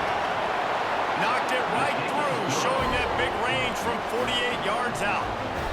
All field goals are not created equal, guys. Kicks in the fourth quarter to take the lead. They just seem to carry so much more weight. Wants to go up top. Under fire. They get him on the ground. They'll stick to the ground, looking for the marker. Breaks into the open. Boy, did he look as if... Yeah, and the staff never gave up on him, too, right? They kept giving him opportunities, and maybe that's the run. 57-yard attempt. Looking to pass. It's Mateer. Lets it fly deep downfield. Touchdown, Oklahoma! And they moved out front here in the fourth. Who can you count on those big moments with you, but they have to be highly efficient in their attack, Jesse. So it comes down to the quarterback position, too, Reese. This guy still has not thrown a touchdown pass. They thought coming into this game they were going to have tons of success throwing it. Use this quarterback, and again. On that last deep shot, it falls incomplete. He's taking a deep shot late in the game. Another interception. That's number 17 on the year. Got some room to run. He's at the 30. The 10. Touchdown, Sooners. What momentum you get when the defense comes out with a play like that. Guess they wanted to make sure they rubbed a little salt in the wound here down the stretch. And it's your job to stop it. Keep playing football. I like it when the offense keeps the foot on the accelerator. It's your job. If you don't like it defensively. Got a first down. Looking to throw, it's Nussmeier. Here's a throw downfield late. Oh, what a play, it's intercepted. The defense making a play to put an exclamation point on this one, and that ought to do it. And they take a knee on fourth down, inflicting enough damage, and that ought to do it. Not all close games are created equal, but this one, man, what a ride. A matchup between a couple of ranked teams, and certainly it was a memorable one. No doubt about it. I think there were a lot of eyeballs watching this game, not just fans of these two teams, but people maybe outside of conference affiliation looking in because this is a ranked matchup. So when you get this win, this is huge in the eyes of the committee with respect to the college football playoff. This win just means more. Football playoff picture. How big is it to get a big win, a ranked win who now you're probably going to be matched up head-to-head with who's better, who's going to make the playoff. Big feather in the cap, big day for them. And I don't see how that's not on the table. And I do know the NCAA is very draconian in this situation. They are going after them. So I'm not optimistic fan. I think it's going to end pretty well for people that want justice here. Yeah. Oh, Tyler asked if with this cheating scandal, has your hating grown just like it has for us Ohio State fans? And then Chris also wanted to ask, does the portal whip with Sherrone Moore losing his job, the NCAA moves quicker, opens the portal, right? Transfer. Yeah, I do. And that's typical. I mean, that we saw that even with Penn State, which was the pre-transfer portal era, they let those kids leave. So the fact that it was them, of all the programs, anybody doing their routine, their gaslighting denial routine would be an embarrassment to them. But them doing it is extra bad because no one has been more sanctimonious and high horse lecturing than them. So for all of the programs to have engaged in the most insane cheating scandal of all time, and I argue worse than SMU when you consider all the factors, those were boosters, not the school, and not on their second offense. It's really crazy that it was that. Some of the trouble and heartache we find ourselves in, if we look back, we knew we were supposed to make a change, but we didn't do it. We didn't want to rock the boat. We didn't want to upset people. But what you're not willing to walk away from is where you'll stop growing. I know I'm forgiven. I'm redeemed. My past is over. My present is secure. My future is bright. You have to accept the fact that you can set yourself a goal that you can attain, and there's not going to be much glory in it to begin with. Because if you're not in very good shape, the goal that you could attain tomorrow isn't very glorious. But it's a hell of a lot better than nothing, and it beats the hell out of bitterness, and it's way better than blaming someone else. It's way less dangerous, and you could do it. Getting better is a campaign. It's a campaign. It's a daily, a weekly, it's an hourly fight. An incessant fight that doesn't stop against weakness and against temptation and against laziness. It's a campaign of discipline. It's a campaign of hard work and dedication. It's waking up early and going to bed late and grinding out every second in between. Every single day. So, you want to get better? You want to self-improve? Stop looking for a shortcut. Practice makes improvement. You can always better your best. You can always go beyond anything that you have ever done. You'll never hit a state of perfection. You're always bigger than what you do. And so all you're looking for are new breakthroughs through practice and practice and practice. You'll get better and better and better. And there's still some things that will happen to you that will catch you on the blind side that you did not anticipate. You'll get knocked down, but you won't be knocked out. You'll be able to get to your feet again, be on the ropes, but you'll have a fast recovery rate when you work on yourself. That we're going to find a way to win or find a way to make it happen. And we know it's hard. It's not going to be a picnic. Yes, it's hard. It's hard. And we will do it hard. And once we do it hard and we go through it, we realize it was worth it. And once you discover it was worth it, it is done.